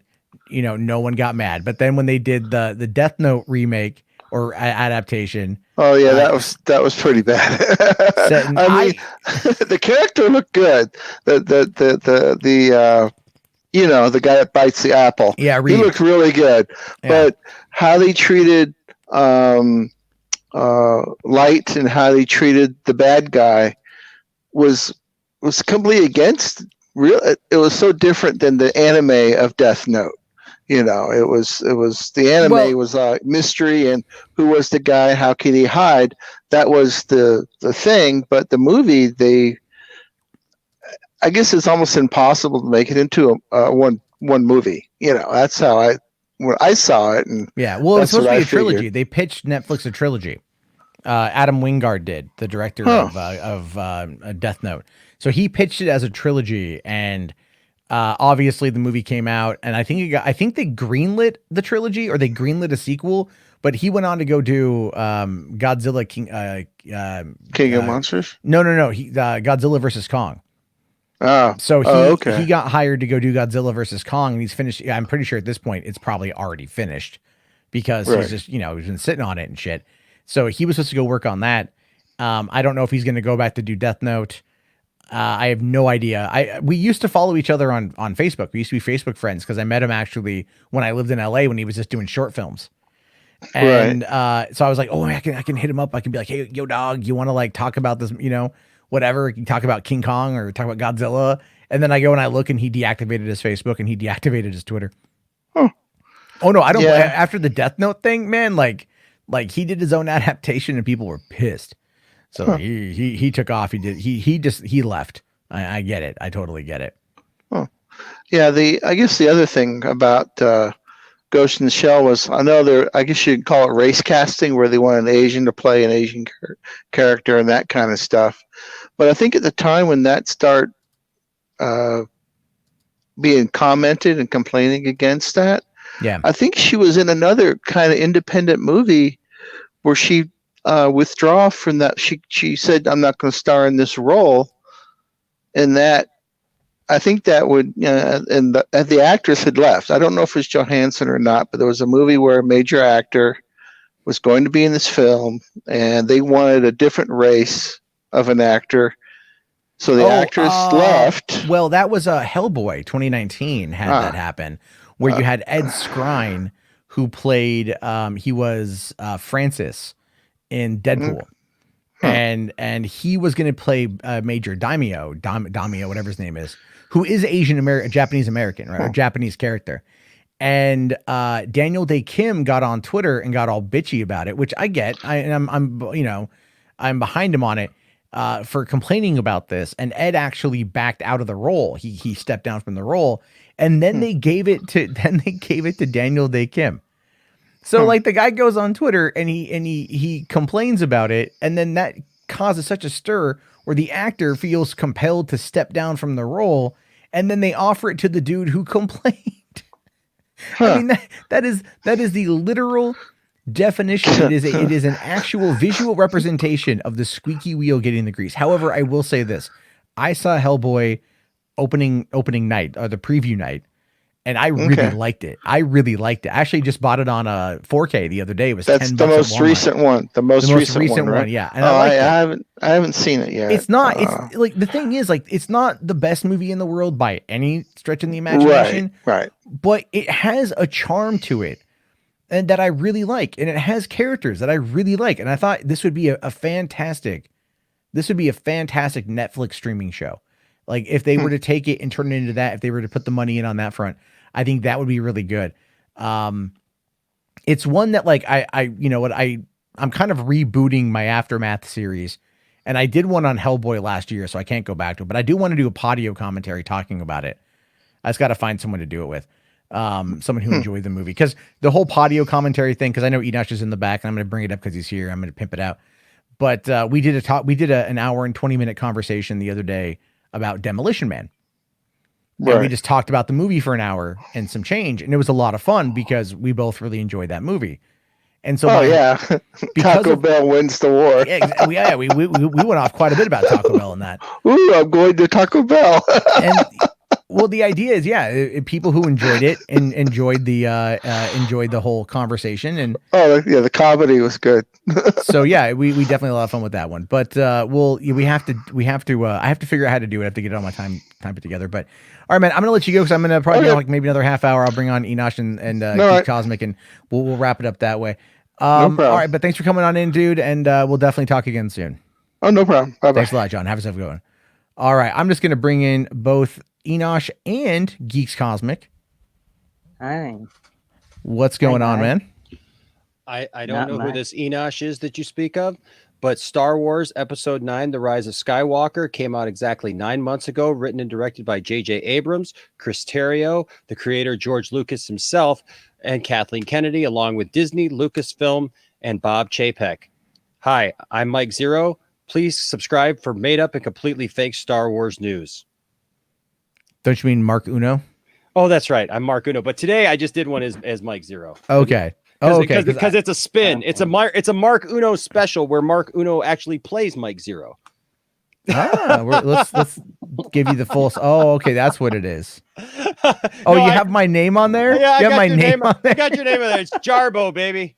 Jarbo. No, Nice. usually I do these Mark Uno, spoofs and stuff. Yeah. But tonight I actually I because people have been asking for a new one for a while, and so I wrote this one. I will give the exclusive to you, Jarbo. Thank you. I will give you the exclusive. So it is not just a typical Mark Uno video. It is Mark Uno playing Mike Zero in Mike Zero pitches to Shark Tank. Nice. Yeah. So There we go on that one. Those Yeah. are some funny. I feel like I take all this stuff way too seriously to ever truly be able to do content like that. Like I can't do it. Like I watch Screen Rant's pitch series because it's the only thing Screen Rant does that I find to be even remotely tolerable. And I really like the guy who does it. And those are funny to me. Those are really funny. But it's like I could never do that either because I'm such a data-driven person that I just get lost in the numbers. And then it like whatever jokes I might write go away. They don't exist. I'm better on the free form jokey style than I am There you like, go. when I'm trying to actually like discuss data, you know. So that's you're my on problem. it. You're on it, Jarbo. So we you got flowing off. Yeah, that's that's of course how it is. I also so we got Geeks Cosmic. How's it going, man? It's been good. I was on Enoch the other night.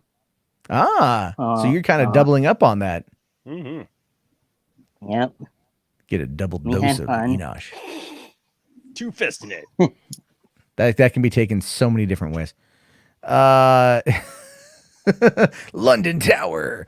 Anyway, our London Bridge. Anyway, and we also I brought back in Josh Zero to Heroes. How's it going, buddy? You did? Okay.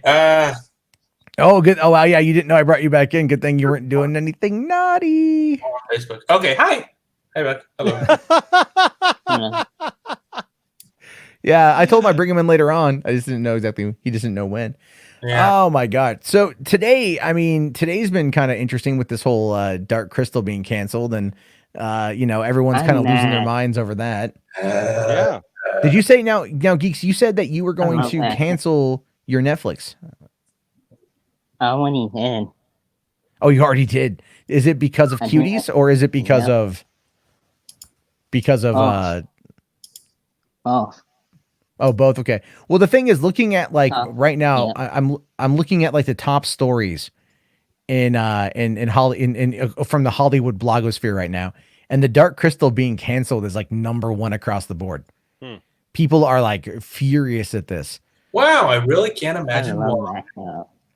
I think it's one of those things where it's like, as I like to complain about Netflix and how they do things, but they really I think they really kind of dropped the ball on this one. At least the Henson family owns the IP, and they're going to try to continue the story. And at this point, I saw people in the comment section of my video going like, "Well, HBO Max, Maybe.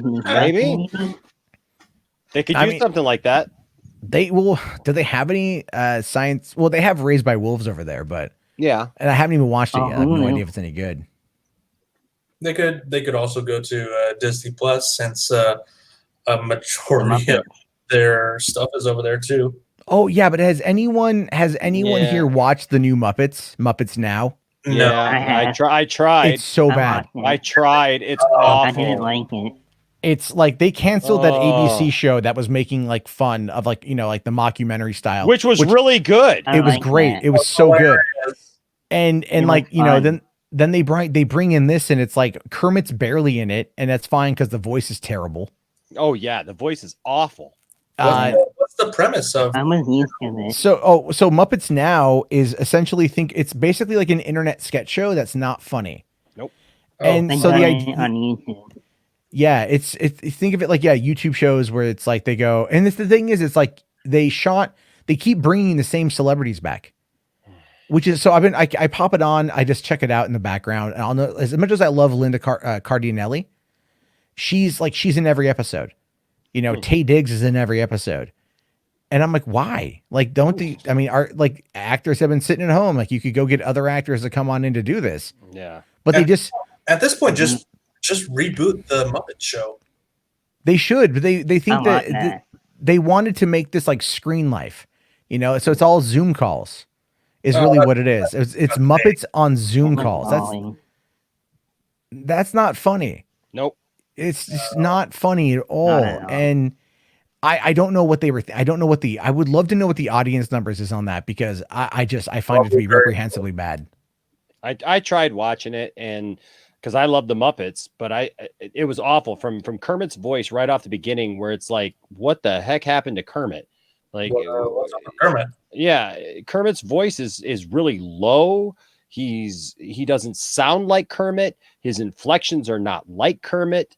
Did they replace that voice actor? Yeah, they replaced the guy with the guy They who's fired doing him. it. There's a guy who's been doing it. The guy who's doing it, Matt, where's the guy from? He was doing something else for them as Kermit, and for some reason they took the guy off of it who's been Kermit for like the last. I thought it was because of his politics. Like if Something like that. or Yeah, I think he said it was because of his politics. yeah. Who? I thought he was fine for he was hard to vocalist. I mean, you're a voice of a puppet. know. It's not like let's see, Kermit voice actor fired. Let me see here. The Muppet Studio said that they fired Steve Whitmire, who voiced Kermit for 27 years, Yeah. for unacceptable business conduct. Yeah. What does that mean? I don't know. This is from a while ago, and what exactly is? It said that he was going to be replaced, but no reason was given. And let's see here. Bite me in the comics says, did they neuter the frog? It sounds like they did the exact opposite. Like He's he's now like, I'm Kermit the Frog. It's like, what? Yeah. It's really weird. It's like you got a head cold or something. Well, basically it says here, so according to Whitmire, he told the Hollywood Reporter that it was because he spoke up against changes that were being made to the character that he felt were against what Jim Henson would have That's wanted. right. Yep. And he says they felt I had been disrespectful in being outspoken, but they called it unacceptable business conduct. Yeah, Well, they just wanted him to shut up and be Kermit. They didn't want him and he felt after 27 years that he should have some input a little bit into how the character was written. And they just look at it as anybody can be Kermit. But that's the thing, is like, you're Disney. You are in charge of who's going to play Kermit going forward. You're going to tell me, with all the thousands of people out there who do Kermit voices, that you could not find anyone better. I mean, it just goes to show you they didn't look for anyone. They literally had the guy that's been sitting there. I think he did like a couple of YouTube spots or something like that for them. I think it said, or something like that, or online things. And so they just took that guy. It doesn't even sound like, Kermit the Frog here. I mean, I do it terrible, but it's nothing like that at all. You're better, Jarbo. I turned it on and I'm all like, what the, and I should never say this in front of kids, but I'm pretty sure I audibly said the F word. And I'm very careful on that now because my daughter is mimicking everything I say. So I'm not kidding you. Last night I'm putting her to bed and we have this like a stuffed animal on the, or like something was on the bed and I knocked it and it fell over and she just looks at it and she just goes, damn it. Ooh. And I start laughing I start laughing my ass off because I say damn it. I do say damn it. And but I figure that's better than shit, right? Mhm.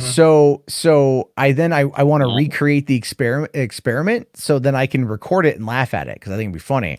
So then I knock it off again, and I want my girlfriend to hear it too. So she doesn't go. She just looks at it and she just goes shit. so she just escalated it from damn it to shit.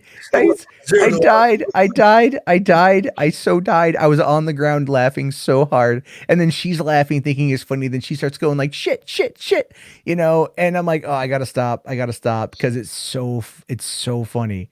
Children swearing is hysterical. I don't care who you are. My grandma tells stories of me out in Vegas cursing out the maitre d's at the Hilton. Every time we'd go out for a nice restaurant, you know, go out to a nice dinner or whatever, that I drop F-bombs on them and tell them to get the F out of there and yell at them. Yeah. It's all funny until they start doing it, you know, like in places that they shouldn't. And then, you know, make you look like an absolute, you know, horrible parent. Yeah. Well, that's the thing is you got to be really careful with that, you know, because I personally like to swear. I think I like it. I think it's funny, and I don't. It's my pastime. It's my pastime. I like to think of new creative insults. You know, like I just want to sit there. If I ever get into it with Jeremy from Geeks and Gamers again, and like the subject of Brie Larson comes up, I'm just gonna tell him. I'm just gonna quip, dude. Come on, admit it. You know you want a face plant or fart box.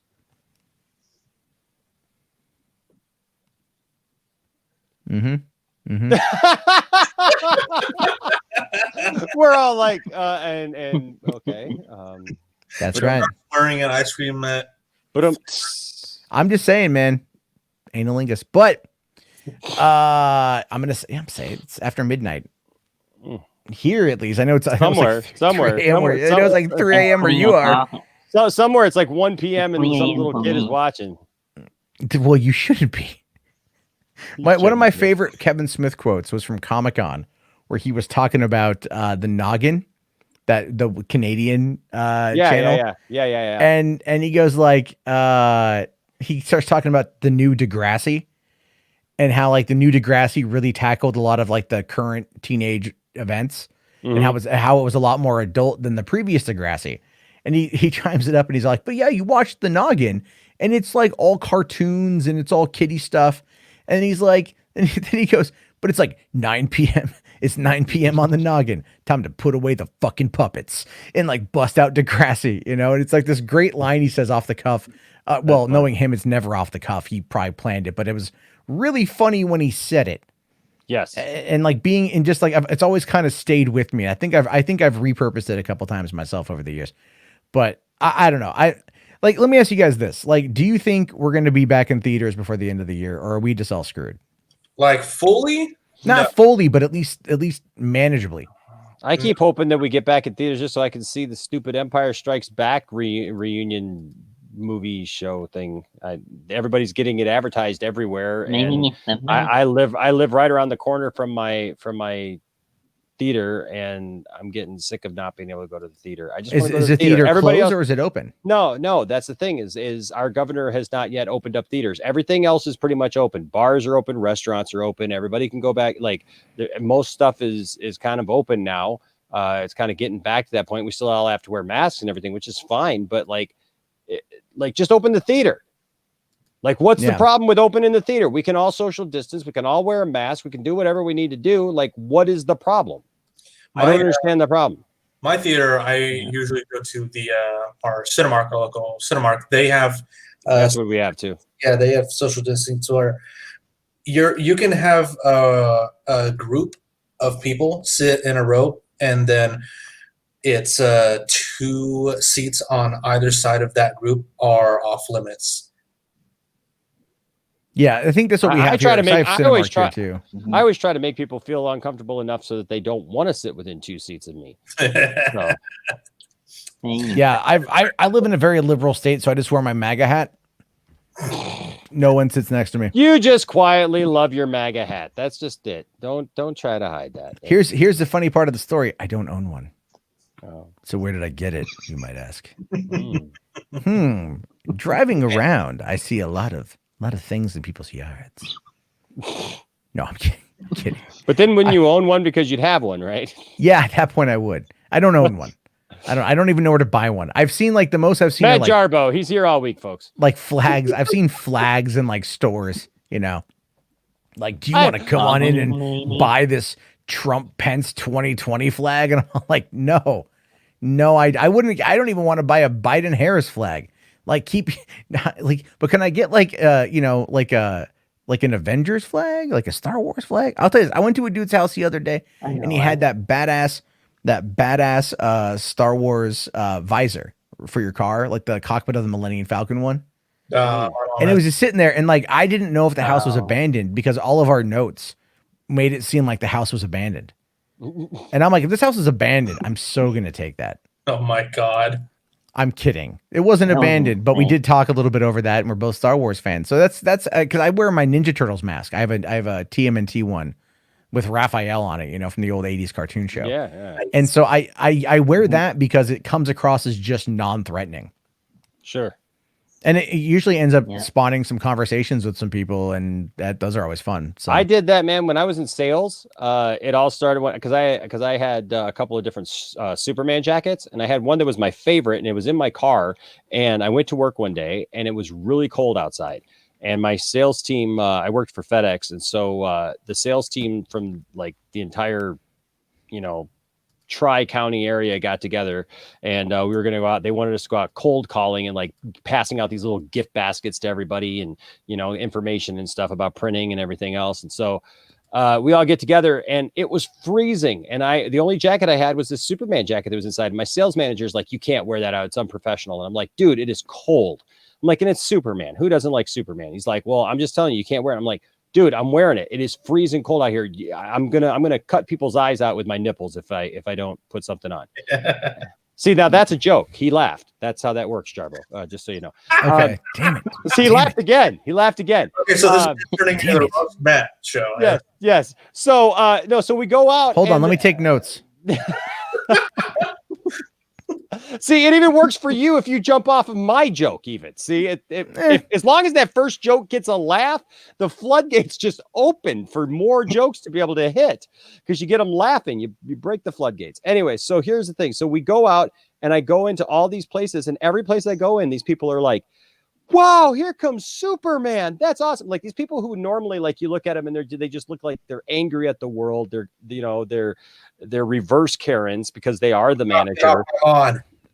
What's that? I said, "Fuck off, get off my lawn." Exactly. They don't want you in there. Yeah. They don't want to talk to you. They got better things to do. But for some reason, they saw my Superman jacket that day. They all welcomed me with open arms. And my boss told me, "You can wear that Superman jacket as many times as you want, no matter where you go." And I did. And my customers used to call me Superman. I still run into people to this day who call me Superman because of that very reason.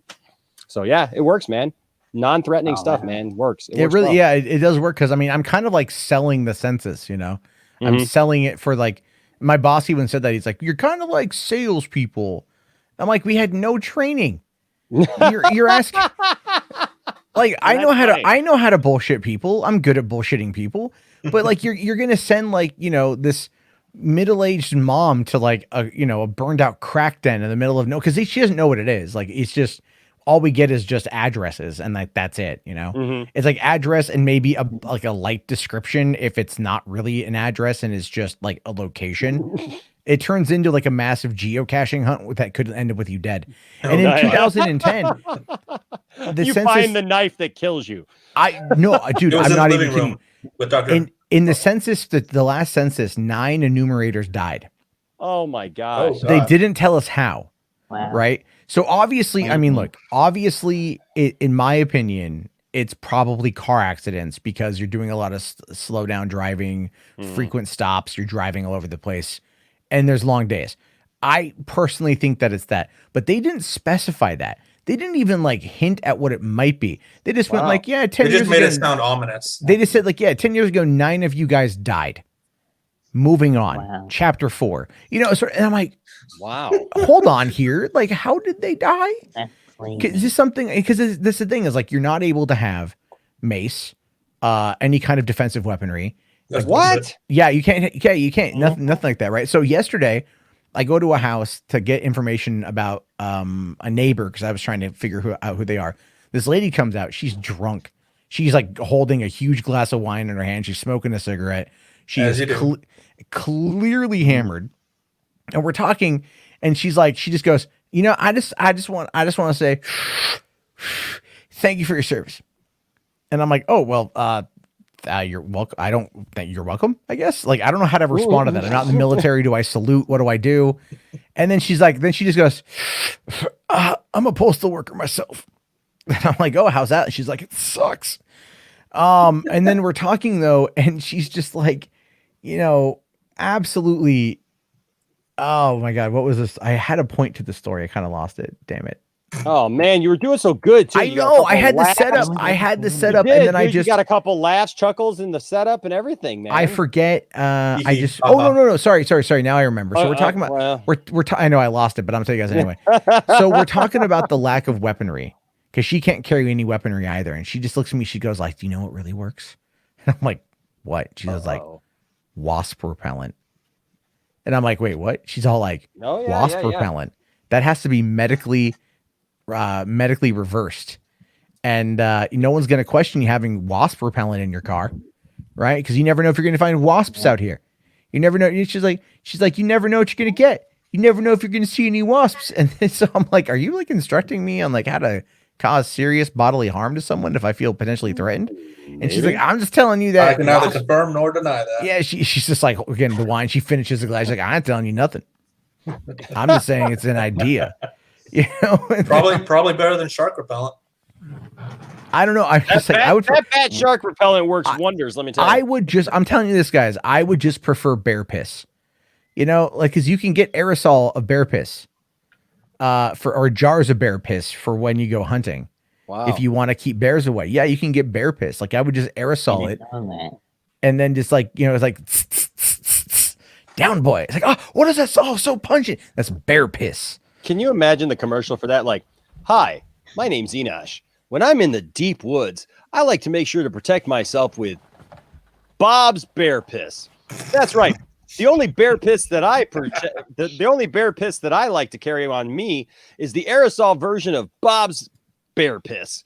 Bob's is the best. Bob's is the only one in this state that is legally able to be transported in your car while you're taking a census. That's why I trust Bob's. Thanks, Bob. And of course, remember, it's really bear piss, not just Bob peeing into an aerosol can. Although, I mean, I would do that too. Be like, hold on, I'm going to drink this coffee, and you're going to know exactly. This is what we call the Seattle brand.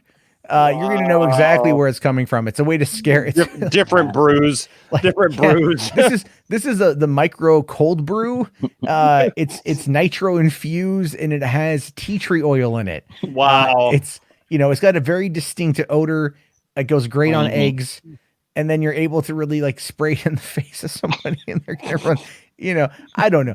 When I look at all this craziness that going on, this is the thing. When I go out and I do these drives, I'm looking for like movie related content, and I just feel it's so sparse right now. Like Very dead. it's just everything is like, did you hear what this one person says? And I'm like, I know, dude. I'm so sick of that stuff. Like people trying to tell you that like this is happening or that's happening, and I just always remind people like on my channel, it's like, look, I'm not saying that it's not. I'm not saying that it's impossible. I'm just saying I like to verify things with a couple of sources before I run with something. And so I'm glad that you are all excited about it, and I'll talk about it. Like, you have your format tonight. Like, I'll talk about it with people. But like, if you're looking for my direct, like, what do I think about it? I don't know, because like you said, there's just a lot of stuff that's going on out there that it's hard to believe stuff, Yeah. Right. Oh, yeah. No, it cracks me up. It's all like, I'm even like looking through and I'm like, okay, who's live? Yeah. Who's talking about something? Who's doing something of interest? And then it's like, and then I get an update and it's all like Den of Nerds, and it's all like, well, let me tell you guys what I know about that. I'm like, I don't care, Josh. I just don't care.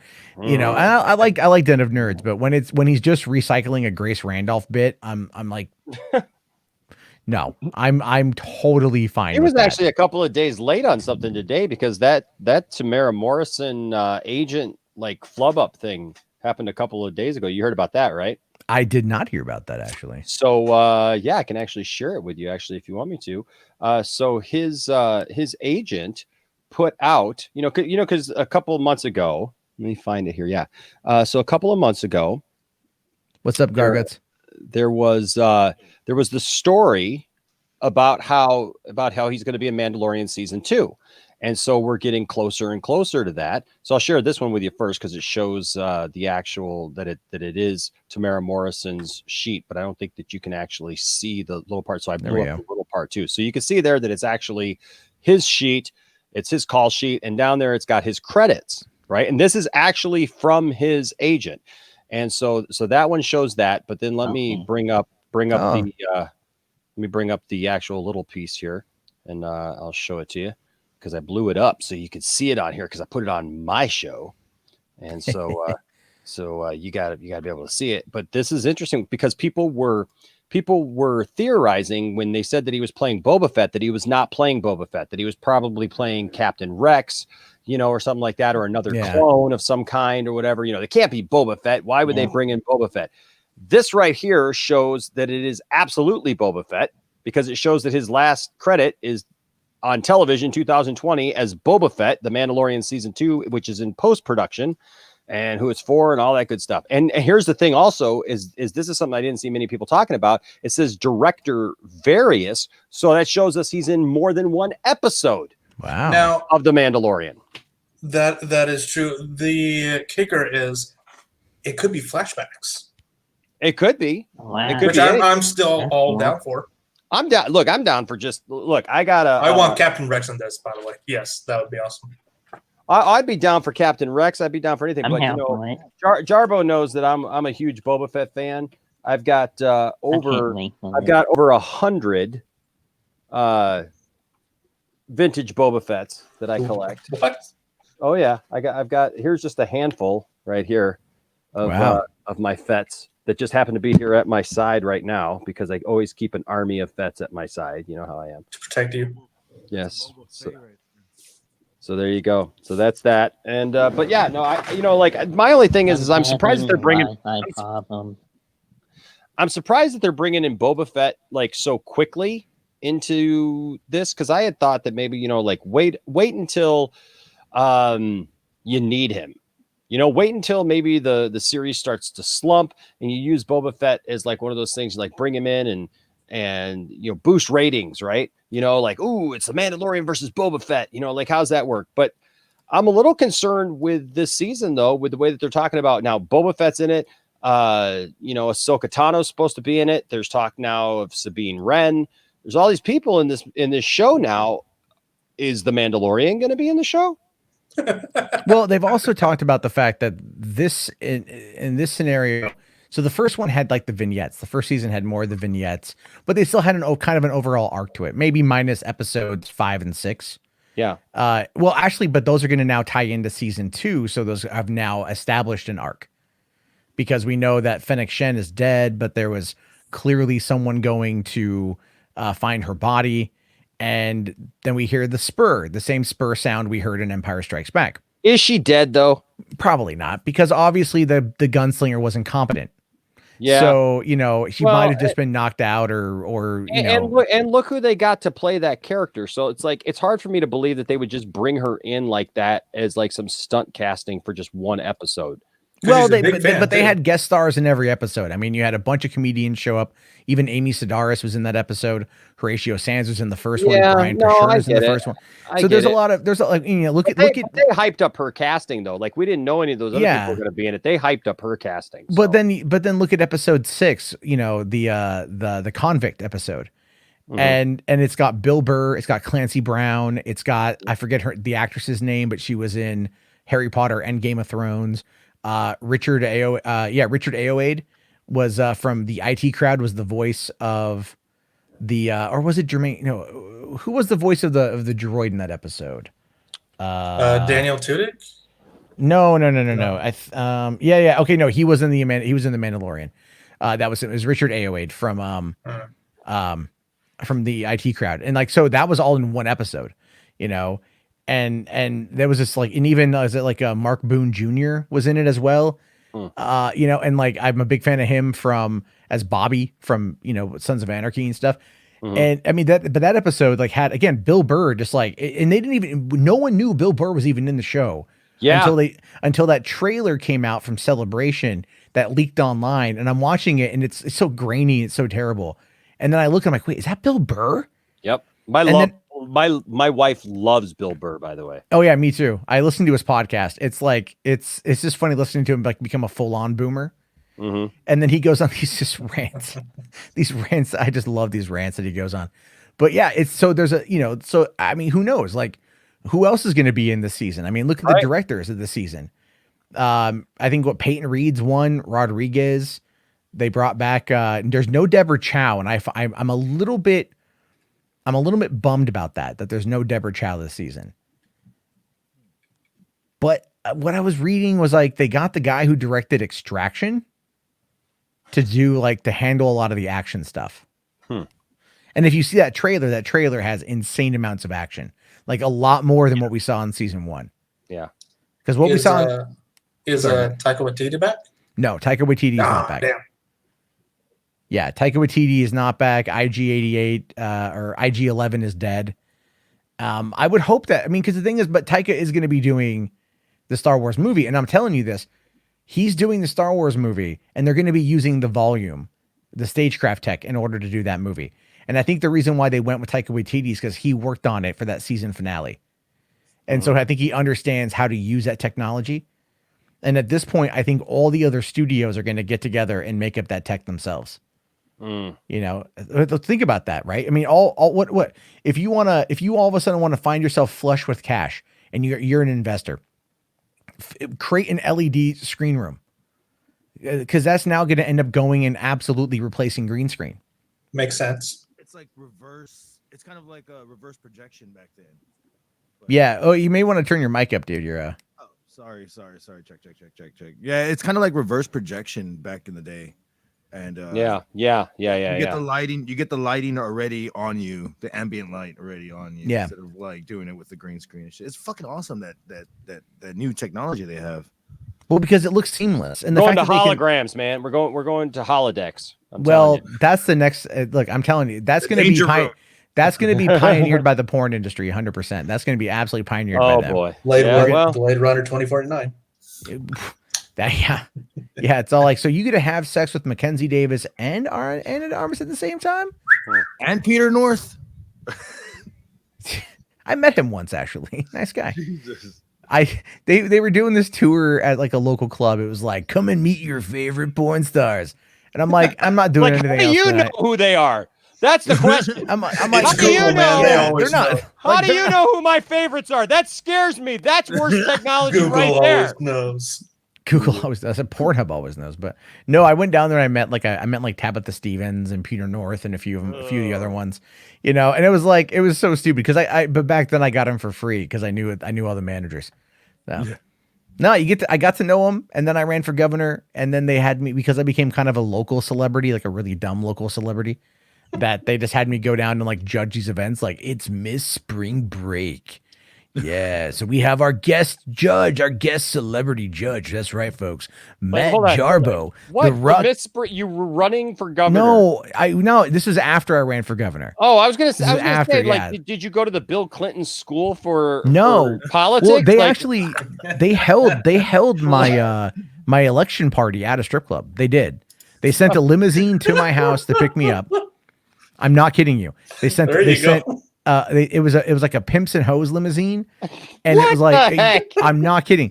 And the dude wore like a zoot and you suit. didn't win? I didn't win, no, but Okay. but it was fun nonetheless because like a bunch of people showed up to the strip club.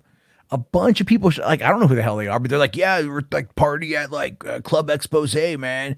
And I'm all like, this place actually has some pretty good lap dances because they're it's out of the San Diego city limits, so it's a little bit more hands on. And they're like, we're gonna go to Club Expose, and I'm like, I'm familiar with that place.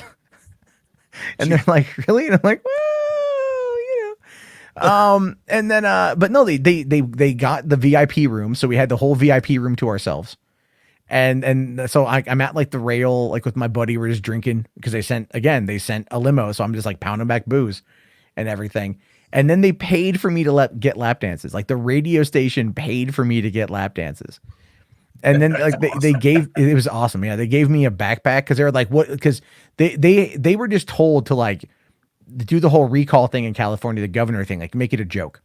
Matt, you were the king from fucking History of the World Part 1. Yeah, well, it's good to be the king. Oh yeah, no, because they sent me to Las Vegas. They sent me to. They had like again limousines are picking me up from my house quite often because they wanted to make it a spectacle, but at the end of it, it was a big joke, and I knew it was a big joke. But I think because I take things seriously, which is my biggest. I will play the joke, but I also think of like, how could I make this actually work? And I actually went out and tried getting signatures.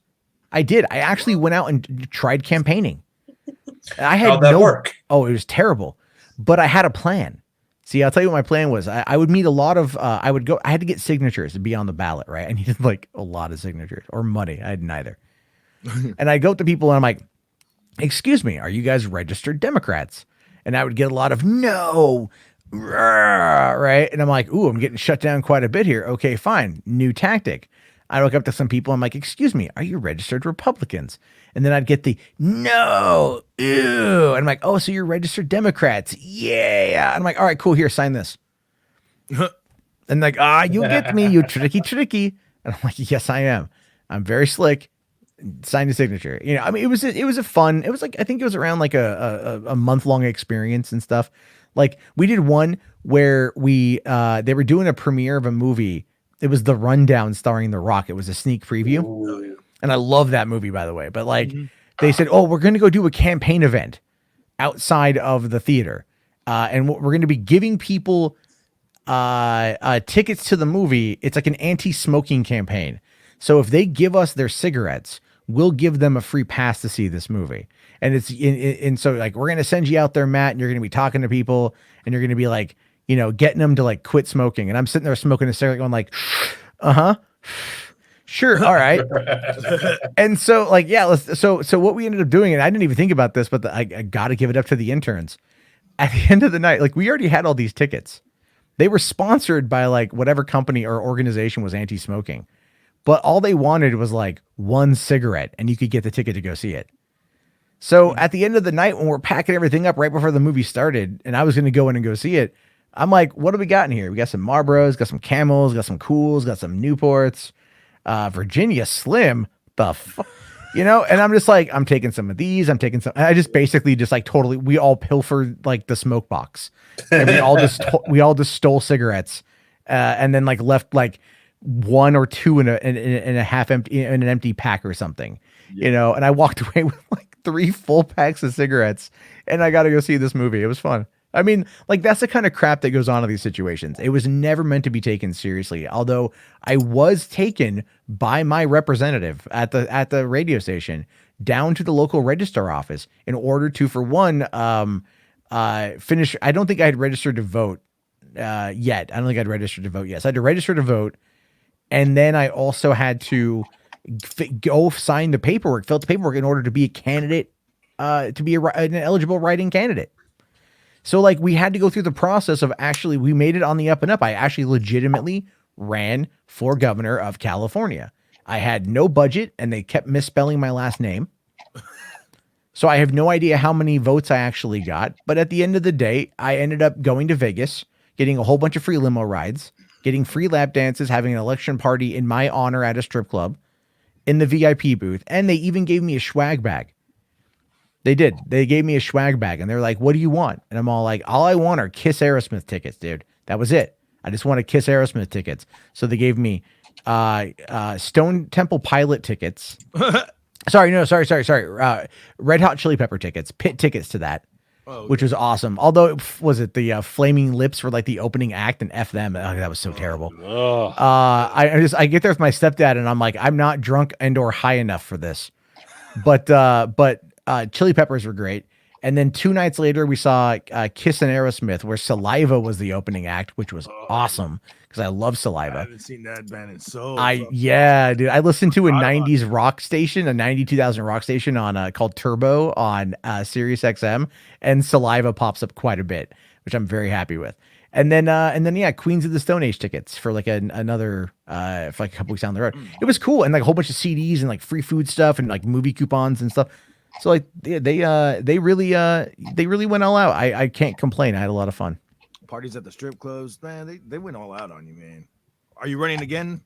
No, I'm not running it. How Hondo asks, how much ass did you get back in those days? I heard local celebrities lay pipe. There was like not really. It was kind of an odd thing because like where I was at, it wasn't necessarily like it worked as a, like kind of maybe an opener to some things, but I just had like the worst luck with women until I met my girlfriend, and it was like I would use Craigslist to like find dates because that's how cheap I was. Because one time I got really drunk and I signed up for eHarmony, and like I spent my last $60. It was my birthday and I was kind of home and I'm like, well, nothing going on tonight. I was hammered from being out with friends and I'm like kind of lonely. I'm like, well, I mean, like eHarmony could have something, and so I dropped $60 on eHarmony and like got nothing in a month. And I'm like, all right, screw this shit. Wow. So I went. So I decided to start trolling on Craigslist, see what I could find from just casting out my net. And I had some very interesting dates. Some very, very interesting dates. It's Craigslist.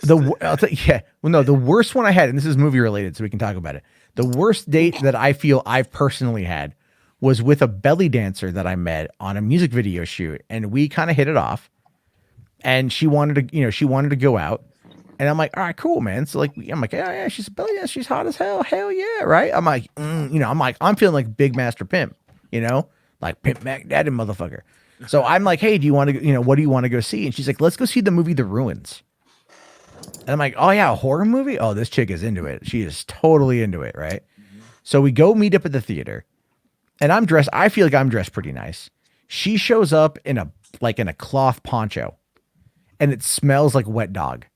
Oh God. And I'm like, hey, what's going on? And she's like, oh, hey, sorry, because it was raining that night. And she's like, yeah, I had to grab my roommate's poncho. I lost my jacket. I'm like, oh, yeah, it's okay. It's okay. I mean, but it smelled real bad. And then we go, I pay for the tickets. We go in and we sit down. We start talking. And we're waiting for the previews to start and stuff. And then she pulls out like these earplugs. And she puts earplugs in. And like I'm like, oh, what are you doing? And she's like, I can't stand the sound of people eating. I just can't stand the sound of people eating food. I'm like, oh, What? no, oh, okay, I get that, That's a disorder, yeah. And then I'm like, well, hey, at least the should be some good previews. As it's getting closer, she goes, oh, I hate previews. That's Like, a oh. disorder. Oh, I'm she'd like- be gone. She'd be gone. I would have got up. Oh, yeah. Oh, no. It gets- oh, no, it I gets- would have left her right there. It gets better. Oh god. Because I'm like, okay, because I'm getting ready to, the previews are kicking off and it's like Iron Man, because Iron Man was about ready to come out. This is in 2008. I think it was like Tropic Thunder and the new Bond Quantum of Solace trailer played. Like those are all some badass trailers. Mhm. And I'm like, yeah, I'm excited for him, And she's like just sitting there not saying anything. I'm like, okay. And then the movie's getting ready to start. And literally as the lights go dark and the credits start to roll, she just leans over right in my ear and goes, oh, by the way, I really hate horror movies. What? And I just kind of turn my head and I'm like, what the hell? Okay. You know what she was there for then. No, I don't know. No. Not even that. She sat still the whole movie. Nothing. Like it's such a weird thing. So I watched the movie. I liked the movie. I thought it was a good movie. It was a good horror film. There's some really intense moments and I'm like, that dude's going to lose a foot or whatever the hell it was, And then at the end of the movie, she's mad at me. Did it kind of ruin the movie for you though, going forward? Like every time you see that movie, you I've only relate seen it it that to one that. time. Oh, okay. So I need to watch it again because I do want to watch it again. But so anyway, like the movie ends and then I'm like, oh, that was pretty good. And she's like, I don't know why you were laughing at me during the movie. And I'm like, I'm sorry, what? She's like, you were laughing at me during the movie. She's like, you were laughing during the movie. And I'm like, well, it's my reaction when there's a really gory scene on the screen, like, oh, that, like, oh my God. Right. And then she's like, no, but I feel like you were laughing. Somebody at me. somebody needs to make a sound bite of Matt Jarbo doing that right Like, there. oh, no, yeah, oh my yeah. God, oh my God, yes, oh yeah, Yeah, no, I yeah. just, Power of power. yeah. Sounded then like a motorcycle revving up. Yeah. I'm just saying. Macho Man. So we walk. Yeah. Yeah, I got the Macho Man Randy Savage right here. That's right. It's right on call. Anytime you need him. Up, down, left, right. He goes all the way. That's right. When he's sitting next to some chick in a wool wet thing that smells like a dog, he doesn't just sit there. No, he gets up on top of the back of the chair and he goes down with a big elbow right there in the middle of the ring. And that he pins her 1, 2, 3, and she's gone. Dig it. Dig it for what it is. We're coming for you, Hogan. That would have been more exciting than what happened. And so after that, all that really went down was we walk out of the movie. I said, "Well, that was fun," and she's like, "So what do you want to go do anything now?" And I said, "No, I got to be up early in the morning," and I left. And she called me a couple times to like try to reschedule something, and I just like I'm busy, and I just let it kind of peter out. You know, we were friends on Facebook. I think she ended up getting married like about a year later or something, and I'm like, I dodged a bullet. You know, I just look. I don't mind crazy. Like Crazy Blonde is kind of my kryptonite, and so it's I don't mind crazy, but it's like I don't know now if she was like testing me the whole time. You know, like I don't know if she was testing me. Like I'm going to be the worst movie date to a movie buff. That's the worst thing you could be. Oh yeah. It's like I'm a movie buff. Like we met while we were working on a music video. Like so we clearly are, you know, in and around the entertainment industry. So it's like if you did like everything I was like, oh, do you want snacks? I don't want any food. I'll like it was just I don't know. I have no freaking. You dodged a smelly fucking poncho, man. I feel like I did. Yeah. I feel like I did. It's just I'm such a weird date. Turns out she was just having a bad night, and she would have been like the most awesome person ever. Right? What if that's her side of the story? She was right? Like she's like, I went. It was sucked because I wanted to make a good impression, and then all of a sudden I got my poncho all wet and it smelled like dog. And then I didn't realize that the movie I had gone to see was a scary movie, and he just did nothing but sit there, and my ears have been just bothering me so much, and I can't stand to hear people eat. And so I tried to put earplugs in because I wanted to be polite, and I didn't want to be all grossed out the entire time while I was sitting there with Matt, and I was trying to be polite and everything, and all he did was laugh the entire time, and I felt like it was about me because of my insecurities, because like I want to just treat a man the right way and satisfy all of his needs and be there for him, and then I just asked if he wanted to do something afterwards, and he said no, and then I ended up finding this complete jerk a year later and getting married because I was so heartbroken over Matt Jarbo. Matt Jarbo, how dare you leave this woman in the cold? Yes. How horrible. Her roommate just walked out during that rant. Yeah, I'm okay with it. Matt Jarbo, heartbreaker. So we're just gonna retitle this entire episode "The Roast of Matt Jarbo." Sure. I'm sorry, Matt. Bite Me says, what if she was a freak, dude? I don't know, man. She was a belly dancer. So no. That's not a freak. You got to get a nurse if you want a freak. Duh. Church girl. That's what I say, church girl. I grew up with plenty of church girls, man, and the church girls are the craziest. They're the wackiest, and they run away and get pregnant first. Yep, they sure do. Yeah. I've had a crazy church girl story. So yeah. That "fuck me in the ass because I love Jesus" song. No, it's I've been there. Trust me. I've met all kinds of wacky church girls my entire life, and I mean everything from claiming you that you're going to be their future, husband, and their parents claiming you that you're going to be their future son-in-law, and going behind your back and doing stuff to like the two girls who tell you at the same time that God told them that you were supposed to marry them, and you're like, wait a second, hold on, God told both of you? That's so interesting. I get a harem. I've got a story about that is both terrible and funny at the same time. So a buddy of mine met was a Marine and on base, and he met this girl at Subway who worked there, and he invited her and her friends down to San Diego to hang out with us. And so, three of us, 3 dudes, 3 chicks, right? Okay, fine. Everyone's going to kind of see where things go.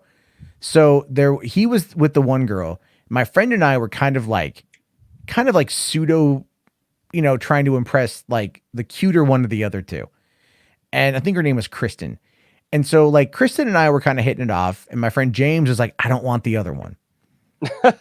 Wow. This is an Well, episode of I mean, 24. he's very honest about how he feels in that front, and I get it. But anyway, I was working Kristen, and it was working pretty well. So at one point, we're like, hey, why don't we watch a movie? And I'm like, what do you guys want to watch? And I think one of them said like, oh, Jay and Silent Bob Strike Back is a good one. I said, well, I got the DVD at home. Hey, James, I'm going to borrow your car. And Kristen's like, oh, I'll go with you. And I'm all like, yeah. You know, so we jump in James's car and we drive over there, and we get to my place, and we start making out a bit, you know, before getting the movie and everything. And then we're gone for a little bit. I'm like, we should probably get back, 'cause they might worry and everything. And so Matt's like, I really want to see that movie. I was like, it was my friend's car. It was my friend's car. So I didn't want to be a dick. And so I was just like being polite. And then so we're driving back. And so she holds my hand and she snuggles up on my shoulder. And, you know, we just met like 2 hours earlier. And then she just goes, you know, you're the kind of guy that a girl marries. And I'm driving and I went like, huh? And I'm like, no. At that point, the real Matt Jarbo died that day. at that Are we point, talking to a ghost? no. I just went, okay. I mean, yeah, I'm a nice guy. Yeah, I kind of played it off. So anyway, go back to the house. I go outside to smoke a cigarette, and I come back in about 10, 15 minutes later, and I'm like, oh, where's Kristen? And then this is in like a 2-bedroom mobile home, one bedroom in the back, one bedroom in the front. And James and Kristen were now laying on James's bed in the dark. And I'm like, what the fuck is going on? And so apparently James was motioning for me to get out of the room because he was going to hit on it or some shit, which is, again, we had like literally like 30 minutes earlier had just been making out. So at this point, I'm like, something about this is already off for me. But James ends up like trying to kick me with his foot to you know, nudge me out of there. He misses and he hits me in the balls. Oh. So at this point, it's like all I see is red. Cause I'm furious as hell. And like, I'm like, I was just making out with this girl. Now you kick me in the balls. The fuck is going on? So I just go out and I tell Justin, said, I'm leaving and I'm taking his car. If you want to bring it back, you got to come with me. And he's like, I've been drinking. I said, I don't care. I was pissed. So we drive the car back to my house. I get the fuck out. They all go back. I don't talk to James for a week, right? Not for a week. Cause I'm so mad at this guy. And so so the next weekend rolls around. I get a call from another mutual friend of ours, a dude named Ian. Ian is like, hey, can you come pick me up and take me over to James's house? I'm like, really? He's like, I'll give you gas money. I'm like, all right, fine. So I drive out, I go pick up Ian. And then there's this other dude. I don't know this guy, but his name was like Bothwell or something. And so Bothwell comes with us. Bothwell? Yeah, he's like, you know, 18, young guy, just like right out of high school and whatnot, hanging out with Ian. I'm like, all right. His dad also owned a bar in town, I think. So he was like, you know, in Coronado, California, which is a rich place. So it's like this kid had connections, I guess. Anyway, so we go out there and I'm just going to drop him off and leave. But then James is like, hey, can like we talk and stuff? And I'm like, yeah, fine. And so he apologizes for what happened. And he's all like, dude, I just, you know, I'm sorry for what happened. I just, you know, I want to let you know, like, you know, her and I are boyfriend, girlfriend now. And I'm like, well, that sucks. And he's like, yeah, but like, I feel really bad because I know like you guys had made out and whatnot, but you know, and he's like, but let me tell you a funny story. And because this is how he operates, right? He's like, dude, he's like, don't even worry about it, man. Like this chick is fucking loose. He just told me like their boyfriend, girlfriend. He's like, I was fucking her. And then like it slipped out, went in her ass and she didn't even say a word. Like she was into it, you know? And I'm all Church girls. Yeah. Right. And I'm all, okay. And at this point in my mind, I'm going like, oh, I dodged a fucking bullet. You know, I dodged a hell of a bullet on this one. Like this is some weird stuff. Something very weird is happening here. I don't know what it is, but I feel I'm now out of the equation so I can enjoy whatever dumpster fire is going to happen next. And it did. So as the night progresses, everyone gets increasingly more drunk, except for me because I had my car. And at one point, Ian asks if I would give him a ride home. And I'm like, okay, fine. You know, so everyone piles in my car except for James. James and Justin stay back, right? But like the girl that and the girl that Justin's with. But everyone else, the other friend, the less cute friend from the week before, Kristen, Ian, Bothwell, and me, all in my 84, like, what was it? Plymouth Reliant K or whatever the hell it was, or whatever the hell. And so we drive out to Coronado. And again, from there, like it just kind of, the night goes kind of weird because Kristen's now flirting with me now that James isn't around. And I'm like, nah, I'm good. Whatever. So then she kind of turns her attention to Bothwell and she starts flirting with Bothwell. And after a while, we all end up going back over to James's house. And James is just sitting there on the floor of his room and he's furious. He's like, where the fuck did you all go?